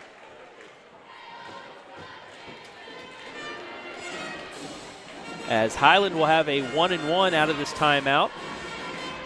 Golden Knights leading by 8, looking for their 12th consecutive senior night victory, and more importantly, clinch a .500 season. Last year, 4 wins under Blade Tackett in his first season. but they've greatly improved this year. They will lose 5 seniors: Andrew Armrose, Grayson Cass, TJ Deal, Logan Mariotti, and Griffin Workman. But like we said earlier, a lot of youth still in this team. Going to be led by Max Lauer, who nearly a double-double, averages 8.8 on rebounds and scoring. But the likes of Hunter Falk, Grant Bentley, Caleb Chenier, Jackson Wenger, who has 11 points or 12 points tonight. Also, Drew Hammond, a sophomore that playing a lot in the JV side, but Coach Blade Tackett and assistant Justin Maddox says he's going to be able to do a lot next year for the squad. They only have 1 senior next year as well in Max Lauer. So this team, a great start for them and what could be a good couple of years coming up for the Golden Knights. And I think that another positive on top of that here tonight is, you can tell the Golden Knights don't, you can tell they're a team, who doesn't, but wants to make a run in the postseason. And something that gives me another signal of that is look at the play of the younger guys here tonight on senior night. Just showing that these are big minutes for them and could be really, really helpful come postseason, when you can run deep into the bench. 6-point game now as Church hit both free throws. A lot of time left here at the Castle as well. 6:20 left in regulation. Wenger across the timeline. Highland has gotten this to within a possession or two multiple times, but then Golden Knights would go on a run. Are they going to do that again here? Chenier to the lane. Layup shot too strong. Lauer offensive rebound, and he will go to the line.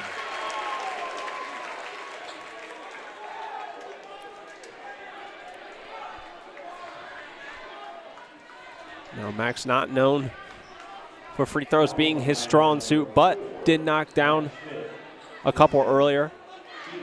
Foul's going to be on Schmidt, his second.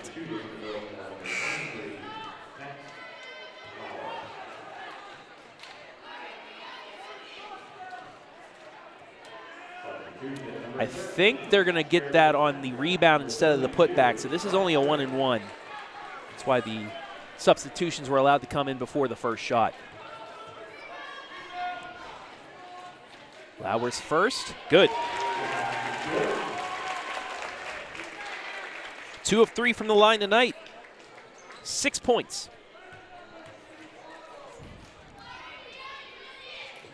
Second shot too strong. Rebound. It's going to be a jump ball, and it will stay with the Golden Knights.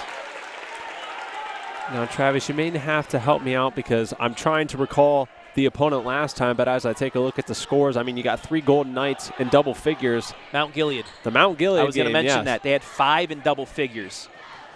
Ball thrown away. Yeah, Lauer just 4 points short of that. I think they always play their best when they play balanced like that. Bellamy gets the bucket. 5-point game.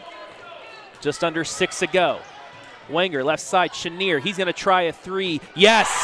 Swish! Huge shot from Chenier because it was only a 5-point game, sends it right back to 8, shifts that momentum balance right back to the Golden Knights. His first field goal of the night. Bellamy, double team, gets it back out. Schmidt, left side, Church for 3. He answers. And we'll get a timeout.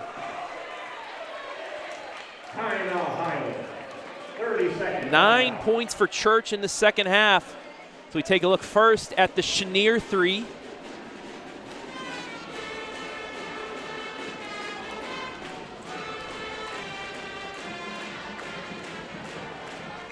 And that's what it's all about. 2 teams going at it.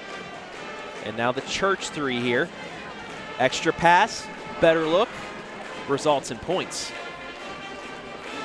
Great unselfishness there from the Fighting Scots. That's one where you can pull it right there and take the contested 3, but saw he had a partner open in the corner. Right back to a 5-point game. 54-49 to score. Looking in inbounds, they do to Cass. Almost double team, gets it to Chenier. Chenier will try to drive. No foul on the contact. Back out the Wenger, now to Chenier on the baseline. Spins, loses the handle. Highland with a chance to cut this to one possession once again. 5 minutes to go in regulation on the Morrow County Hospital scoreboard. Bellamy will back it out. Crosses over. Stolen away. Cass got a hand on it. Bentley, pull up. Yes. Good job to absorb the contact and get that one to fall. It's always tough. Are you going to make that pass or hope the defender bites? Still finished. Bentley up to his average for the season, 16 points. Nice pass inside to Nauman. Extra pass, layup good. Both teams answering each other. Hankins, 9th point, 56-51. Wenger gets across the timeline. Schmidt closely guarding him as he gives it to Chenier. Midway point of the 4th. Bentley gets by his defender, puts it up and good.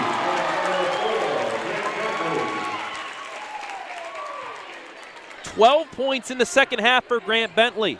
Nauman looking for the answer, blocked. Back comes Cass. Weaves through traffic, kicks it left side. Bentley for 3. Off the front iron, Lauer right there. He puts it up and in. And I can't tell if they're just trying to avoid, those and one situations, don't want any more free throws, but right now, Golden Knights not being met with too much pressure. In and out, deflected around, and it will stay with Highland. So we take a look at that sequence. Pass. Lauer, right place, right time. Puts it back up and in, and it's back to a 9-point lead. 7 points for Lauer in the second half. He has 8. Bentley with 18. Wenger with 12. Cass with 11. Lauer with 8. Tough shot. No good. Offensive rebound put back, and Bellamy will go to the line. Yeah, Bellamy really earned those free throws there. Didn't give up after the first look, kept fighting for those rebounds. He's going to draw his way to the line as he took a look on our Park National Bank replay. That will go against Chenier, his first. Highland will be in the double bonus the rest of the way. In and out on the first. First miss of the night by Bellamy. He's now 4 or 5.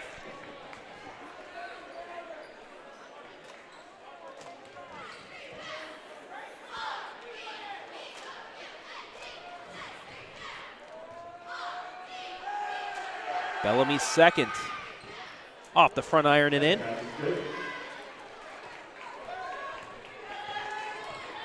Golden Knights by 8. Wenger over the Chenier. Gets it to Cass. Lauer almost loses the handle, gets it stripped away, and it makes its way to Highland. 3-on-1. And they'll get Jackson Wenger with the foul, and Hankins will go to the line. I think you're happy with this if you're the Fighting Scots, being able to take advantage of those turnovers now. You still got to get to the line, knock down those shots, but even though they're not hitting from the field, they're still not shying away from the contact, giving themselves a chance. Hankins will go to the line for his first free throw attempts of the evening. A 37.5% free throw shooter, 9 of 24. But he makes the first. Schmidt will check back in for Bellamy. This to make it a 2-possession game with just under 3 minutes left. Got them both. 60-54. Wenger across the timeline, gets it stripped out of bounds. It'll stay with Northmor with 2:48 left.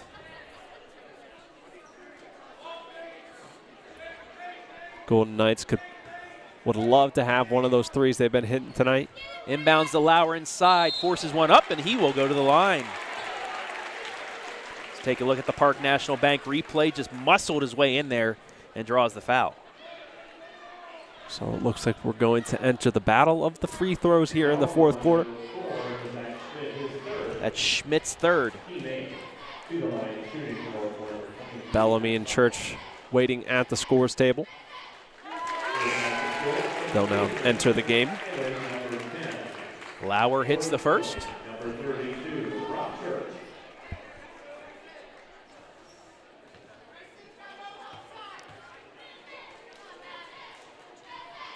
Second free throw good. 4 of 6 from the line tonight for Lauer. Back to an 8-point lead. And that's going to be Jackson Wenger's fourth. Fouls on number 34, Jackson Wenger, his fourth. To the line, shooting number 10, Jordan Bellamy. So Bellamy back to the line. 5 of 6 tonight.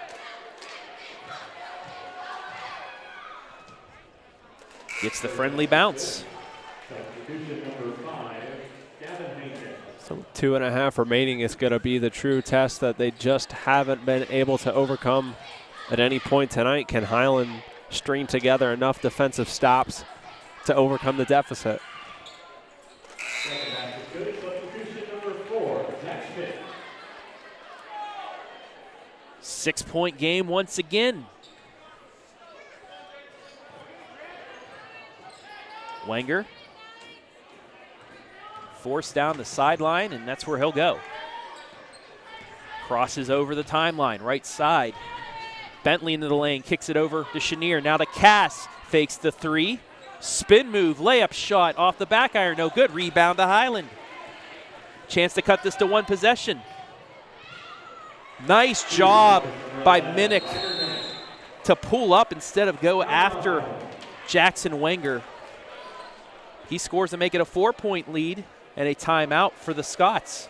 Full timeout.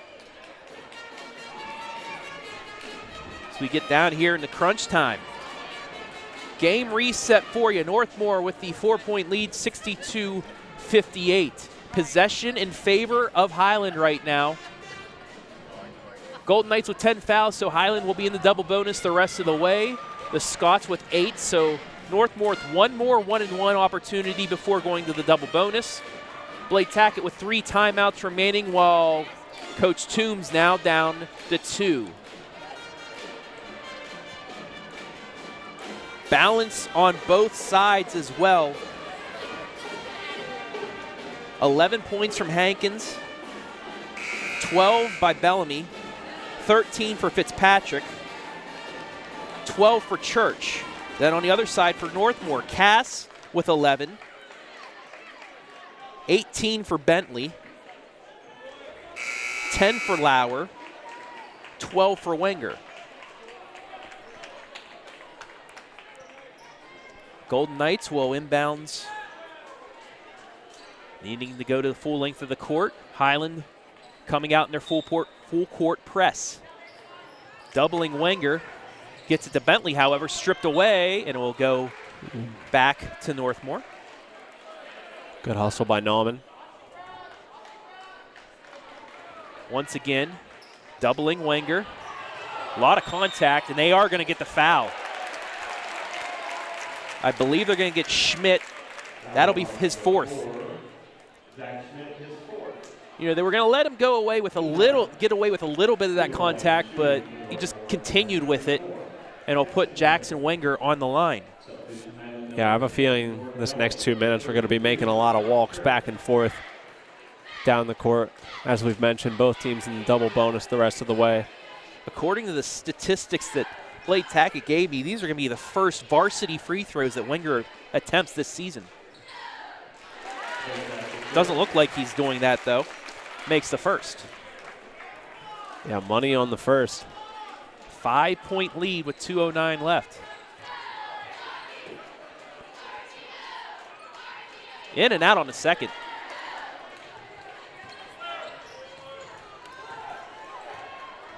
Five-point game, 2 minutes to go. Nauman over to Bellamy, tries a three off the back iron, rebound to Chenier, rolls around, Fitzpatrick gets it and puts it in. Somehow, Highland was able to get that rebound back. Look who it is, Fitzpatrick. Keeping them in the ball game here. 3-point game, 1:30 to go. Chenier crosses over, picks up his dribble, gets it over to Wenger. 1:25 left. Gets it to Cass now. Cass started to take it to the hole, backs it back out. Northmor running clock. Lauer. And Bellamy's going to play patty cake with him to force him to the line. Northmor will shoot 2 the rest of the way.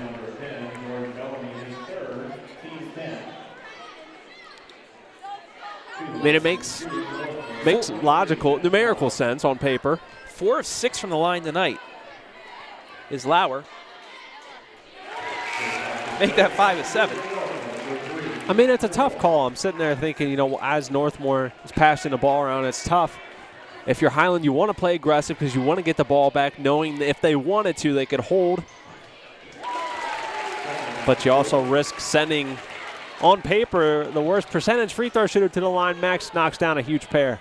Although he has gotten better here in the recent couple of weeks, and he's shown it. 3 in the air for Minnick. Yes! That's huge. 8 points in the second half for Minnick, and just like that, it's a 2-point game with under a minute to go.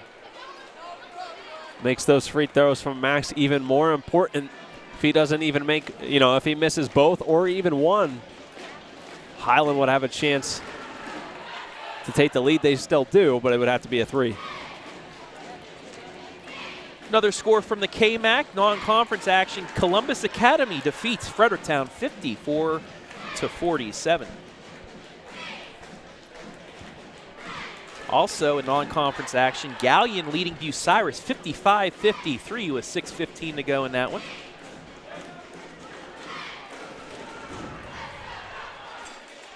Highland still with the possession arrow. Next jump ball will go to them. Both teams now in the double bonus. Scott's now down the 1 timeout. Northmor has 3, which is big in case a couple trapping situations. They will be able to call the timeout and get out of it, but for Highland, still with a chance with just under a minute left. And they get the steal. Inside, Fitzpatrick. Rejected, no call. And then a foul on the other end. Wow. What a transition. Take a look at the replay. What a save. Nauman dishes it inside.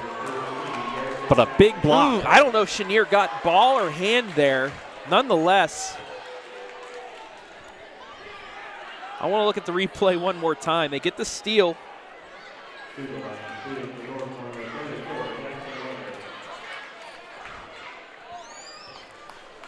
I don't know. Man, these calls become so decisive once you break that minute mark. Close ball game.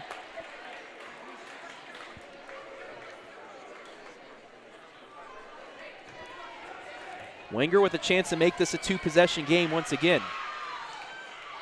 In and out, no good. Leaves the door open for Highland to come down and tie. Fitzpatrick, block, he'll go to the line, but he doesn't get the ball to drop. He'll have 2 shots. And that's Wenger's 5th. And that's really unfortunate for the Golden Knights. What a performance by Wenger tonight. Wenger finishes with 14. A couple other scores from around the area. Worcester defeats Lexington in OCC play 57-45.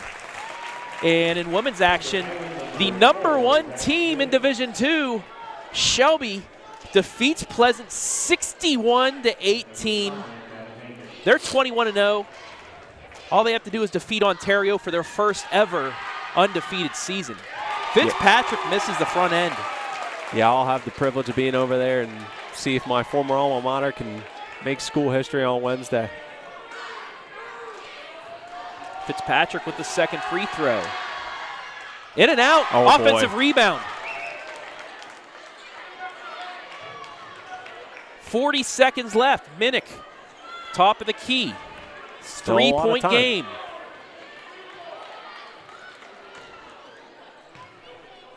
Over the Schmidt. Now to Minnick. 25 seconds. They need a 3 to tie. And it almost feels as if they're playing for OT here, Trav. Playing for the final shot at least. And now they're going to get a timeout. But the worst, I mean, right. At the least you force overtime, but you're going to need a 3. Yeah, I don't know about that because there's so much time left. You could get the bucket and foul and extend this game out. But hey, Coach Toombs going for, overtime or nothing. Yeah, definitely a tough decision either way. That's why we are both respectfully up here in the booth and not coaches. I mean, I wouldn't want to have to be the one to decide that. 5 different Scots have hit a 3 tonight. Church, the only one that's hit multiple. 66-63 Northmor. Yeah, now, mind you, with Highland's record of 7-10, they played MOAC opponents. They played the likes of Shelby, who's a 2 seed in the division in their district. A couple losses there, but they played some tough opponents. Yeah, the MOAC's been tough this year. I don't think anyone's just been flat out dominant. There's just a lot of solid teams, as you mentioned. Shelby, River Valley's been good this year on the boys and girls end, and Marion Harding has been good as well on the boys end. So they play tough competition. Over 125 people watching the end of this one. 13 seconds left. Highland needs a 3 to tie.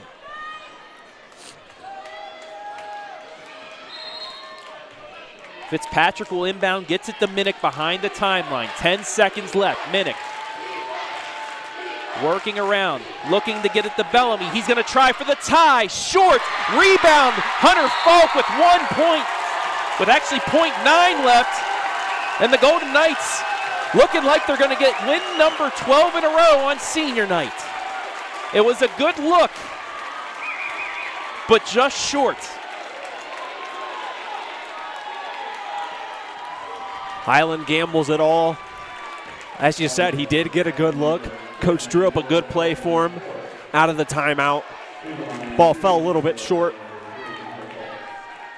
Falk will get 2.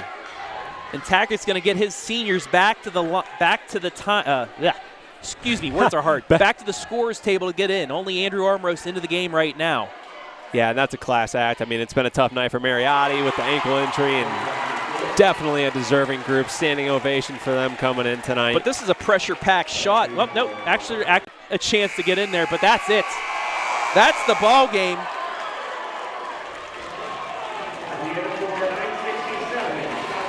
That's the final, your final here from Northmor. Golden Knights 67, Highland 63. It was a good one to the end between these two rivals, but the Golden Knights clinch at least 500 for the season. We'll take a break, be back with some final statistics, our MVPs of the game as well. You're watching Boys High School Hoops live and free on the OH Report.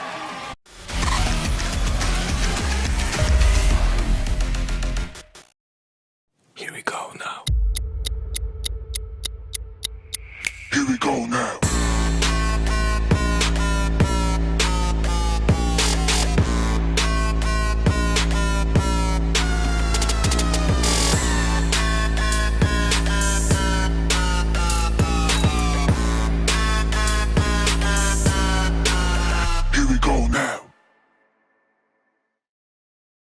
Twas the night before Super Bowl, and I'm back. Montana and Rice relived their old glory, adding Doritos to the Super Bowl story. Hey guys, can I play too? No Cowboys allowed in here. Eli and Peyton are up throwing football, snacking on Lays and destroying them walls. Hey, what are you doing? When up in the attic, there arose such a clatter, crash on bed, snack table to shatter. Oh, nachos. So happy Super Bowl to all, and don't forget the chips. You're wrong. Lender, Craftsman, Dog Dead.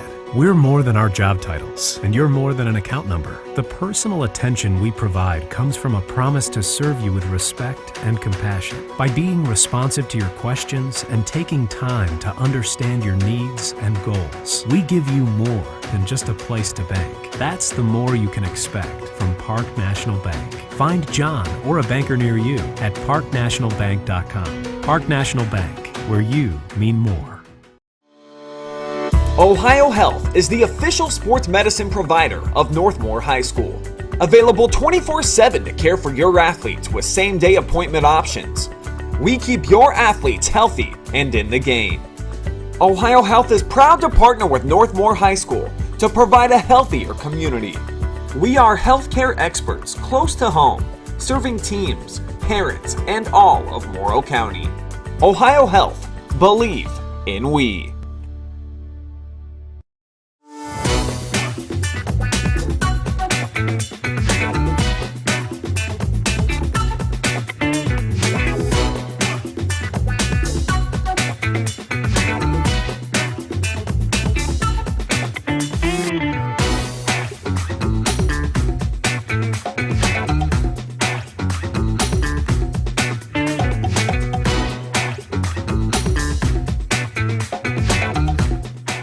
We guarantee nobody else gets you closer to the action than our exclusive coverage. So give me a call, Brian Skoronsky, and let's make you a part of the game.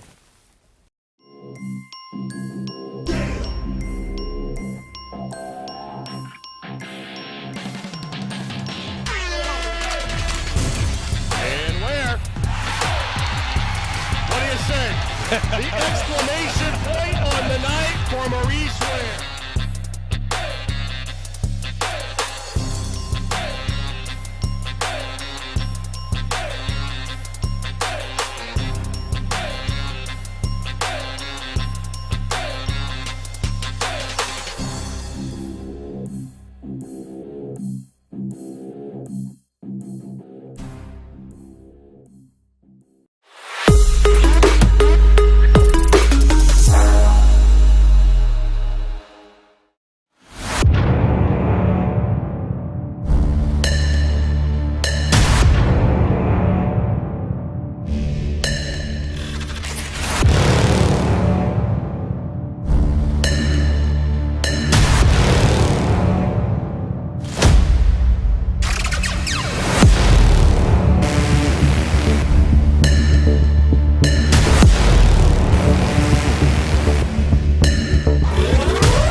Here now with our North Central State College MVPs, the Golden Knights seniors.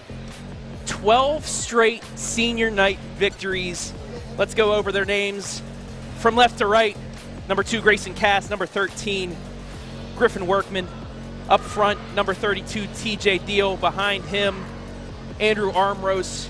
And on the right, Logan Mariotti. First of all, guys, congratulations on the 12th straight senior night victory. Thank you. All right, TJ, you are more of the motivational senior on the bench. I know from experience I was terrible at basketball. I'm not saying you're terrible, but I was terrible at basketball, so I sat on the bench and I cheered. Right. You're good. I've seen you play before, but just what does it mean to be a part of this senior group that's done so much over the last 4 years? You got a couple sectional championships to start off. Last year you had a tough year, and then you're able to turn it around to get another 500 season. How does it just feel to be a part of this group? It's freaking awesome. I mean, I can't ask for a better group of guys to be around. I do not mind sitting on the bench at all. I love standing up, cheering on these guys. Anytime they hit a big shot, anytime anything good happens, I jump out of my seat. I get really excited. So I couldn't ask for a better group of guys to be around. It's awesome. And also just the way they treat you as well. I remember if you're scrimmaged down at Elgin, you hit a 3 in a place, they went nuts like you hit a game-winning buzzer beater. So I just love the way that's how this group acts around everybody. Yeah, and, it's awesome. It's awesome. I love it. You still get another home game, but just senior night, just how does it feel to get 4 straight victories on senior night here as a group for yourself? It's awesome. It's awesome. I mean, you got to love winning, right? I mean. And especially the last 2 times to get it against a rival. Yeah, it's awesome. It's awesome. All right, TJ, thank you very much. You want to hand it off to Grayson. Stick around, though. Grayson Cass. Tonight, 11 points, 7 in the first half. Just another gritty win against a rival. Yeah, I mean, Coach Shackett always praises us to work as hard as we can. It's not really much of a problem to work hard when you're playing people like Highland. Big rivals for us, so we enjoy having close games with them almost every time. But a tight victory feels a lot better than a blowout to us. I'm not gonna lie. Last year only 4 wins under Coach Tackett's first year, but what a turnaround this year. You're already at 11. You've assured yourself of a 500 season, and you got some momentum going into the tournament. Yes, sir. I mean, Coach Shackett. I mean, absolute great guy. We all bought in beginning of the season. We all believe in him 100%. Scouting reports, everything he says, we're 100% bought in. And I think all of our chemistry coming together, getting pieces back from last year, it's all finally coming together for us. And that first half, it seemed like everything you shot went in no matter what you were doing. You had a spin move bucket, you hit a 3, you're, crossover. Just when you feel like you're on, does it seem like everything goes in? Yeah, honestly, just all the confidence in the world comes to me. Everything I shoot, I have 100% confidence of going in, no matter what, no matter where it's from, off balance. And, you got to love that feeling. Not much more you can ask for. All right, well, Grayson, thank you. If you want to hand it off to Griffin. So Griffin and I have talked. He wants to get an internship with the OH Report. So this is what I'm going to do. You and also Andrew Armrose. So you two step up here once Andrew. You guys want to be interns here with the OH Report, so I'm going to let you guys interview each other. This is your tryout for the OH Report. You guys interview each other. Okay. So start Griffin, go interview Andrew, and then vice versa. So start it off. How's it feel to take down the Scots at home on senior night? Well, it's always fun to be at Highland, no matter what sport it is, and it's especially special when it's on senior night. I mean, in front of this crowd, in front of that student section, shout out to them. It was a lot of fun tonight. All right, your turn. Interview him. I think the question. I know, I don't have any questions. Griffin, how does it feel for you to get a win in front of win on senior night in front of Highland? It's the same. You grow up hating Highland here, and it's just good to get that win against them on senior night. Makes it even more special. All right, Griffin, you're one of the bench players that comes off this year. Just how much have you guys grown from last season to this season? I mean, a ton. I mean, we've almost tripled our wins, which is awesome, and it's just the best feeling ever to improve so much and see where we came from. All right, if you want to hand this off to Andrew, I'll interview him. How's it feel to be on a roll right now? It seems like you guys are it seems like you guys are peaking at the right time. You've gotten some big wins. You beat Cardington. You beat Mount Gilead. You knocked off Crestline, a team that's in the top 5 in their district. Just does it seem like you guys have gotten everything together? I mean, we're definitely playing our best ball right now. Offense is looking great. We're playing our best defense of the year. Rotations are nice. I mean, it feels good to hit our peak at the right time. Definitely ready for a great tournament run. All right, let's get Logan Mariotti in here. Joey, as they call him.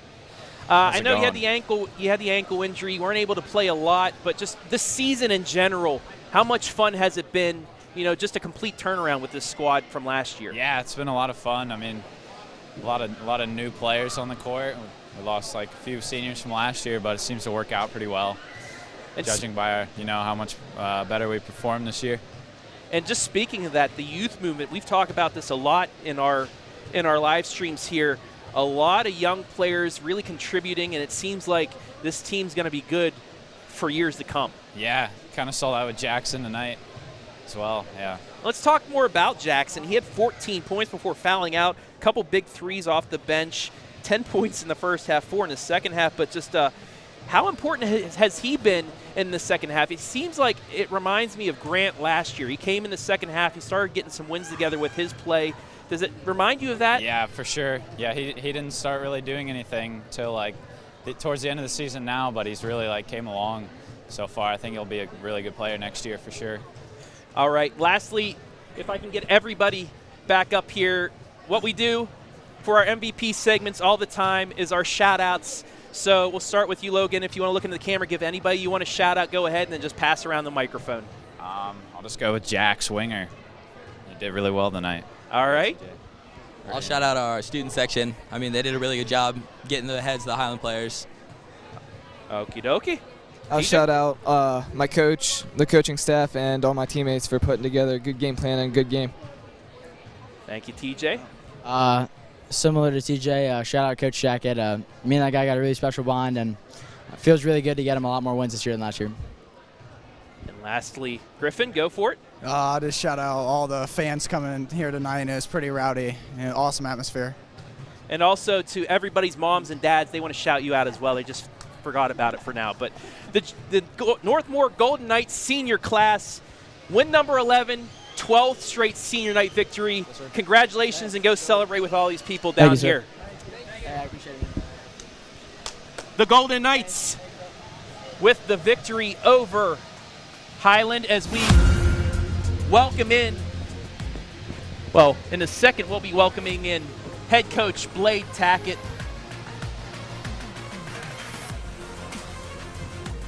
We'll first go into our stats as he's getting interviewed by newspapers, so we'll let them do that, as I will welcome back in Hayden Gray here momentarily.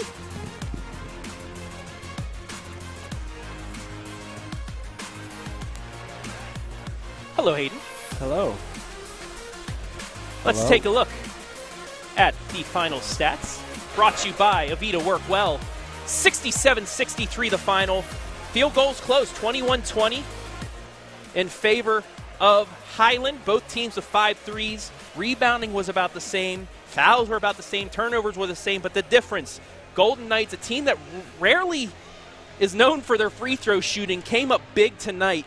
20 of 27 from the line, and that is your difference in the game right there, my friend.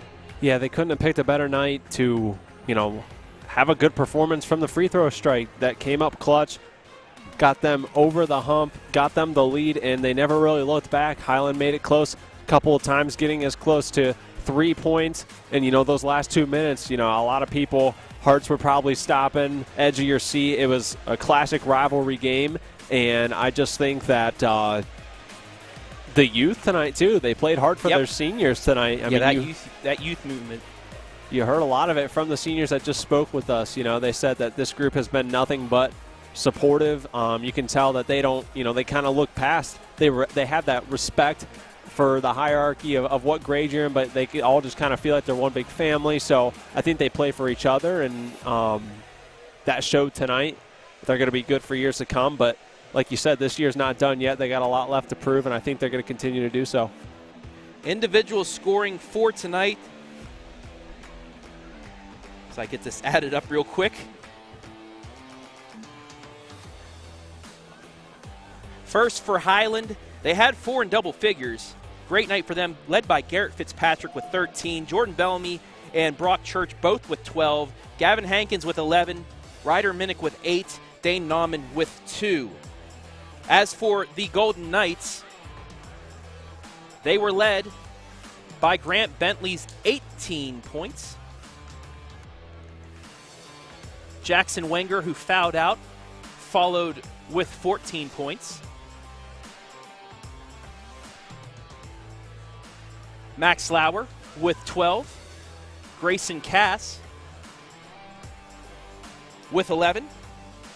Andrew Armros with 6. Hunter Falk with 3. And Caleb Schunier with 3. Your final score, 67-63, as we await head coach Blade Tackett. But this was an entertaining basketball game, Hayden. Physical, rivalry basketball, back and forth. The refs let him play to an extent as well. And just, a fun one here at the Castle. Yeah, I think that if the Golden Knights, I think for both teams, let me not just speak on the Golden Knights, but for both squads, I think this was a good preparation for not only, these teams know each other very well, but I think it's good preparation for the tournament to have to play a hard-fought game during the last few weeks of the regular season, get you battle-tested, and helps you walk into that tournament a little bit more confident, get some guys in there in that last week of the regular season that may not see the floor a lot, test different things out. You're kind of to that point now. Conference titles, for the most part, are decided. Your seeding's decided. So if it's like the beginning of the season. If there's anything you want to test out and try now that may switch things up for the postseason, then you have an opportunity to do so. Absolutely, and both these teams will play for sectional championships on the 26th of February. Northmor will either face rival Mount Gilead, the 20 seed, or a North Union squad that they'll see 9 days before that, where they face at North Union. Both those games would be at North Union if they were to advance. Then Highland, they're the 16th seed in the Columbus 2 Division II bracket. They'll either take on Columbus East, the 17th seed, or Bishop Watterson, a 6th seed. But don't sleep on the Fighting Scots. No. Like I said, they have balance. They're a physical basketball team that, if they would have hit a couple shots here or there, this would be a different outcome. No, I firmly agree. I mean, some, if they're listening in, we see Northmor quite a bit here on the OH Report, so we're pretty comfortable, knowing who's out there on the floor of their games and whatnot. But Highland, this is my first chance personally to see them, and I was thoroughly impressed. I think their record doesn't really truly reflect the effort and skill that they do play with. Like we said, the MOAC is definitely competitive this season, but I saw a lot of grit and a lot of determination from those guys. They play really, really hard for their coach. I think they're well coached. He drew up some good plays tonight that gave them a chance to succeed and win. And those are what you need come postseason time. All right, now it's time to interview head coach Blade Tackett of the victorious Golden Knights. Coach, 12 in a row on senior night. That's got to be a good feeling, getting these seniors out of here with a victory once again. Yeah, it's always really special. And I think, man, what makes it more special is there's such a unique group of 5 kids. I told him before the game, coaching means a lot to me. The wins are fun, the losses are tough. The process getting back from a loss is something I love too, but I love more than anything just the relationships we build. And with this group of guys, we've made some fun memories on the floor this year. This one probably being number 1 in terms of the 5 seniors as a collective group. But I wish, I'm lucky that I get to see them off the floor, that I get to see them in the classroom, that I get to see them in the locker room, at our house for the Christmas party, like at our trips over the summer. And, I get to see their personalities and, we get to joke and we get to build real authentic relationships, and that's super important. That's the most important to me, because I see people like Brock Putcher walking around and sitting behind our bench, and it makes me proud to see him back, a kid that has great success. And Zach Harriger, I don't know if he's ever missed a game this year, and we get to talk to him like he just left, and Hunter Mariotti's walking around here somewhere, and Blake Miller shows up all the time, and the list goes on, and that's what we want out of these seniors is when you get time in the future, come on back and enjoy the atmosphere with whoever else is on there. But the senior night win is always special, and 12 straight is. It's only 2 straight for me. I got a long way to go to catch Coach Ruth, but you're keeping it. You're keeping it alive, though. Yeah, we're keeping it alive, and wow, that's fun. That's fun for these group of kids. This is one they won't forget. And especially your 2 wins on senior night are against your rival, Highland, to get it against them as well. Let's talk about this game for a little bit. It was a battle. I know Highland came in 7-10, but they're playing in that tough MOAC now. They're playing the likes of Shelby and teams like that. So it's not like that 7-10 has been against bad teams. This was a good team that came in here tonight, and their rival, they battled you to the end. But you guys, unlike last year, you're able to win these games this year. Yeah, that's exactly right. I'll get to that in a second. But, yeah, Highland is a great team. Like you said, you hit the nail on the head. They play really great competition. They're 7-10, but that, like you said, MOAC is absolute grind. They got length. They got kids that are physical. As you can see, they got great shooters. They got depth. They got kids that can pull up with a hand in their face and hit them. And, they did a great job coming back because they hit the open shots. The one at the end was just lucky enough to go our way. I mean, it wasn't you got a wide open look, so it wasn't anything we did. No, we got lucky and got the rebound, and like you said, we did enough. We did enough. We hit free throws down the stretch, and that if I can pull out my coaching side for a little bit for our guys that watch this later, we're better than that down the stretch. And what was so kind of gut-wrenching a little bit today is we were making free throws. What were we from the line? 20 of 27. 20 of 27, our best night from the line. That was the difference. That was the difference. Yeah, and we wanted to take quick shots when we were able to work some clock. I mean, gosh, it felt like a half hour went by and only 2 minutes went off the clock, and we're better than that. And maybe that's a product of the environment. Kids want to make a big play and get the crowd going, or feel whatever it is. These next 2 games, that's got to be important for us, is closing quarters and then closing games if we're ahead. We were up. I remember looking at it. It was like up 9 with 2:58 left. It was around 6 or 8 points for most of it. It would go to 6, 8 points and down to 5, 4. And that's a time where we got to have 30-second possessions, and we're getting better at that. I just think people so badly wanted to make a play that we forgot we're making free throws for the first time in a while, and we have the ball handlers to control the possessions now, and so we got to be smarter down the stretch. But other than that, we did enough, and that's all that matters. We did enough, and it was special. And once again, you did it with balance. Yeah. Both sides, 4 scores in double figures. But this is what you guys have been doing the past 5, 6 games. Not just Grayson or Grant, but you've had Max putting in points. You had Jackson Wenger, which, my goodness, what an effort he put. We'll get to him here in a moment. But you could have 5 guys at any point now give you 10, 12 points, which is big for a squad like you guys, especially if you want to pull off a couple upsets in the tournament and say you get a lead and you guys actually execute 30-second possessions. You guys could be you could be a little bit dangerous there playing with house money once you get into your tournament.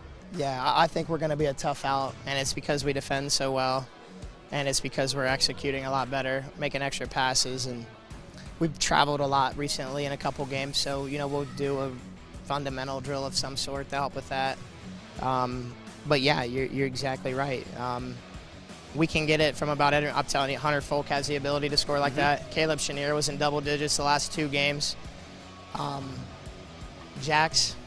Yeah, let's talk about him. Jackson played a phenomenal stretch of basketball there, 10 points in the first half, and he only played maybe a quarter and a half off the bench. Oh, he only played a quarter because he did not play the first quarter because we need to save him. He played all 4. He played through JV.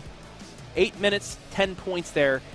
And not only that, he came back, took a big charge, had some big rebounds as well. As a freshman, and I was telling the boys a little bit ago, he kind of reminds me of what Grant Bentley gave to you guys the second half of the season last year that gave you a little bit of a spark. Now he comes in and steps up, and this youth movement now, you're going to have Max coming back for his senior year, but then you have a lot of sophomores and freshmen. So it seems like you're building something that could be pretty special not only for the next year but for the next few years. Yeah, I don't even know where to start with that. I'll start with I'll get to Jax, but that was a lot. Sorry. No, that's fine. I'll start with our JV team, who's 18-2. And you have Drew Hammond on that squad that could help you out Drew, as well. Bryson. I mean, the list goes on. Paul, Isaac, Griffin. I mean, we got a great group of sophomores who are ready, I think, to make that next step, and they're showing it on JV. And man, is it fun to see them execute a sideline out of bounds where we get a tip, get the shot we want, and then another freshman. I wish we had a chance to show you the end of the game because the JV won on a buzzer beater Yeah, we won on tipping. a buzzer beater tipping, and a freshman has the game sense to sprint to the opposite block and tip it in with like 0.9 seconds left. I mean, yeah, this younger group is special at the JV level. And then, yeah, Jax, he's going to be a really great player. And he's not the only one that's going to be a great player that's young, but he's got really good composure. He's good at handling the ball under pressure. He's going to hit big shots if he has the opportunity, super consistent.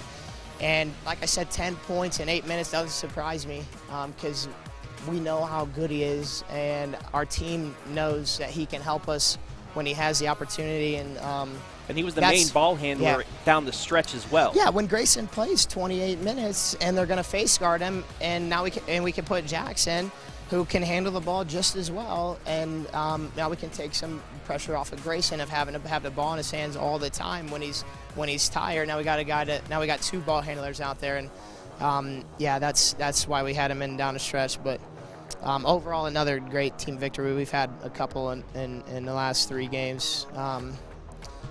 Yeah, are we on a 3-game winning streak? Yeah, I believe Mount Gilead, Crestline. No, 4. Would I say, is it 4 or was the Mount Gilead game in between Centerburg? Yeah, I forget. I think there was a game in between there. But okay. So yeah, regardless, Crestline, Cardington, and now yeah, Highland. regardless, so I think we're playing our best basketball. And what the best part is you can tell from our group that we have is our only cheer when we break the huddle is family. Because it's a long season and we got to stay together. So it's our only cheer. Max hates it. I mean, he says it, but he wants to get his own cheer. But it's our only cheer, and I think we really are. Everyone enjoys each other's success, and when Jax has a great game, you can tell the excitement in our kids on the bench that they enjoy him having a great game, and that. We've seen that from basically everyone this year, where everyone's had a nice game and people enjoy each other's success. That's really important to us. And finally, I'll let you get out of here. I know your wife and kid to be here down there, wandering around waiting for you to come down. So let's talk about your draw real quick. I know you wanted to go to a different direction in the Central District, but a unique situation for you guys. You're taking your sectional championship spot. You took the bye, and you're going to either face Mount Gilead, who you faced twice already, and you've beaten them once, or a North Union squad who you will have seen 9 days before. And then if you were to get the upset, you would probably face Centerburg, who you've seen twice. So your first 2 rounds are going to be against opponents that you're going to be familiar with. How unique is that in a Central District where you don't see that a lot? Yeah, it is. I mean, I can't even say it better myself. It's super unique because we always have a plan going in, as we always do, and our initial plan kind of came to fruition, but I think our 500 record hurt us a little bit, and we were about 2 seeds away from getting exactly what we wanted. But when this sectional championship kind of opened up, it just seemed like the right place to go because we played North Union last year. We're familiar with them. I got great respect for Brian and the job that he does there. And you're right. We get to watch him on Friday. We get to watch him next week. We get to go play them, and we get to watch them against Mount Gilead, and then we get to play them again. And, we're going to be super prepared. I don't want to be over-prepared because I think it's going to simply come down to they got 3 really great players and we got to handle pressure. But, besides that, it's nice to have the opportunity to play schools that we know. And that's what's most important. Is we want to go in, we want to face some schools that are similar to us. They're similar that we have on a schedule or that's in our conference or whatever it may be. And we got that. We got that for the first time in a while. We don't have to play, state runner-up Worthington Christian or state runner-up Afrocentric. We played 2 state runner-up in the last 3 years or 4 years. And we played Worthington Christian twice, and that year they went to regionals too. So, is it going to be – I mean, it's not going to be easy. North Union is a great team and a great program. Absolutely. They went to district finals last year. But we were satisfied with what we had because of the way that we're playing and the way that our kids are buying in, I think we're going to be a tough out. It's going to be a competitive game. Will we win?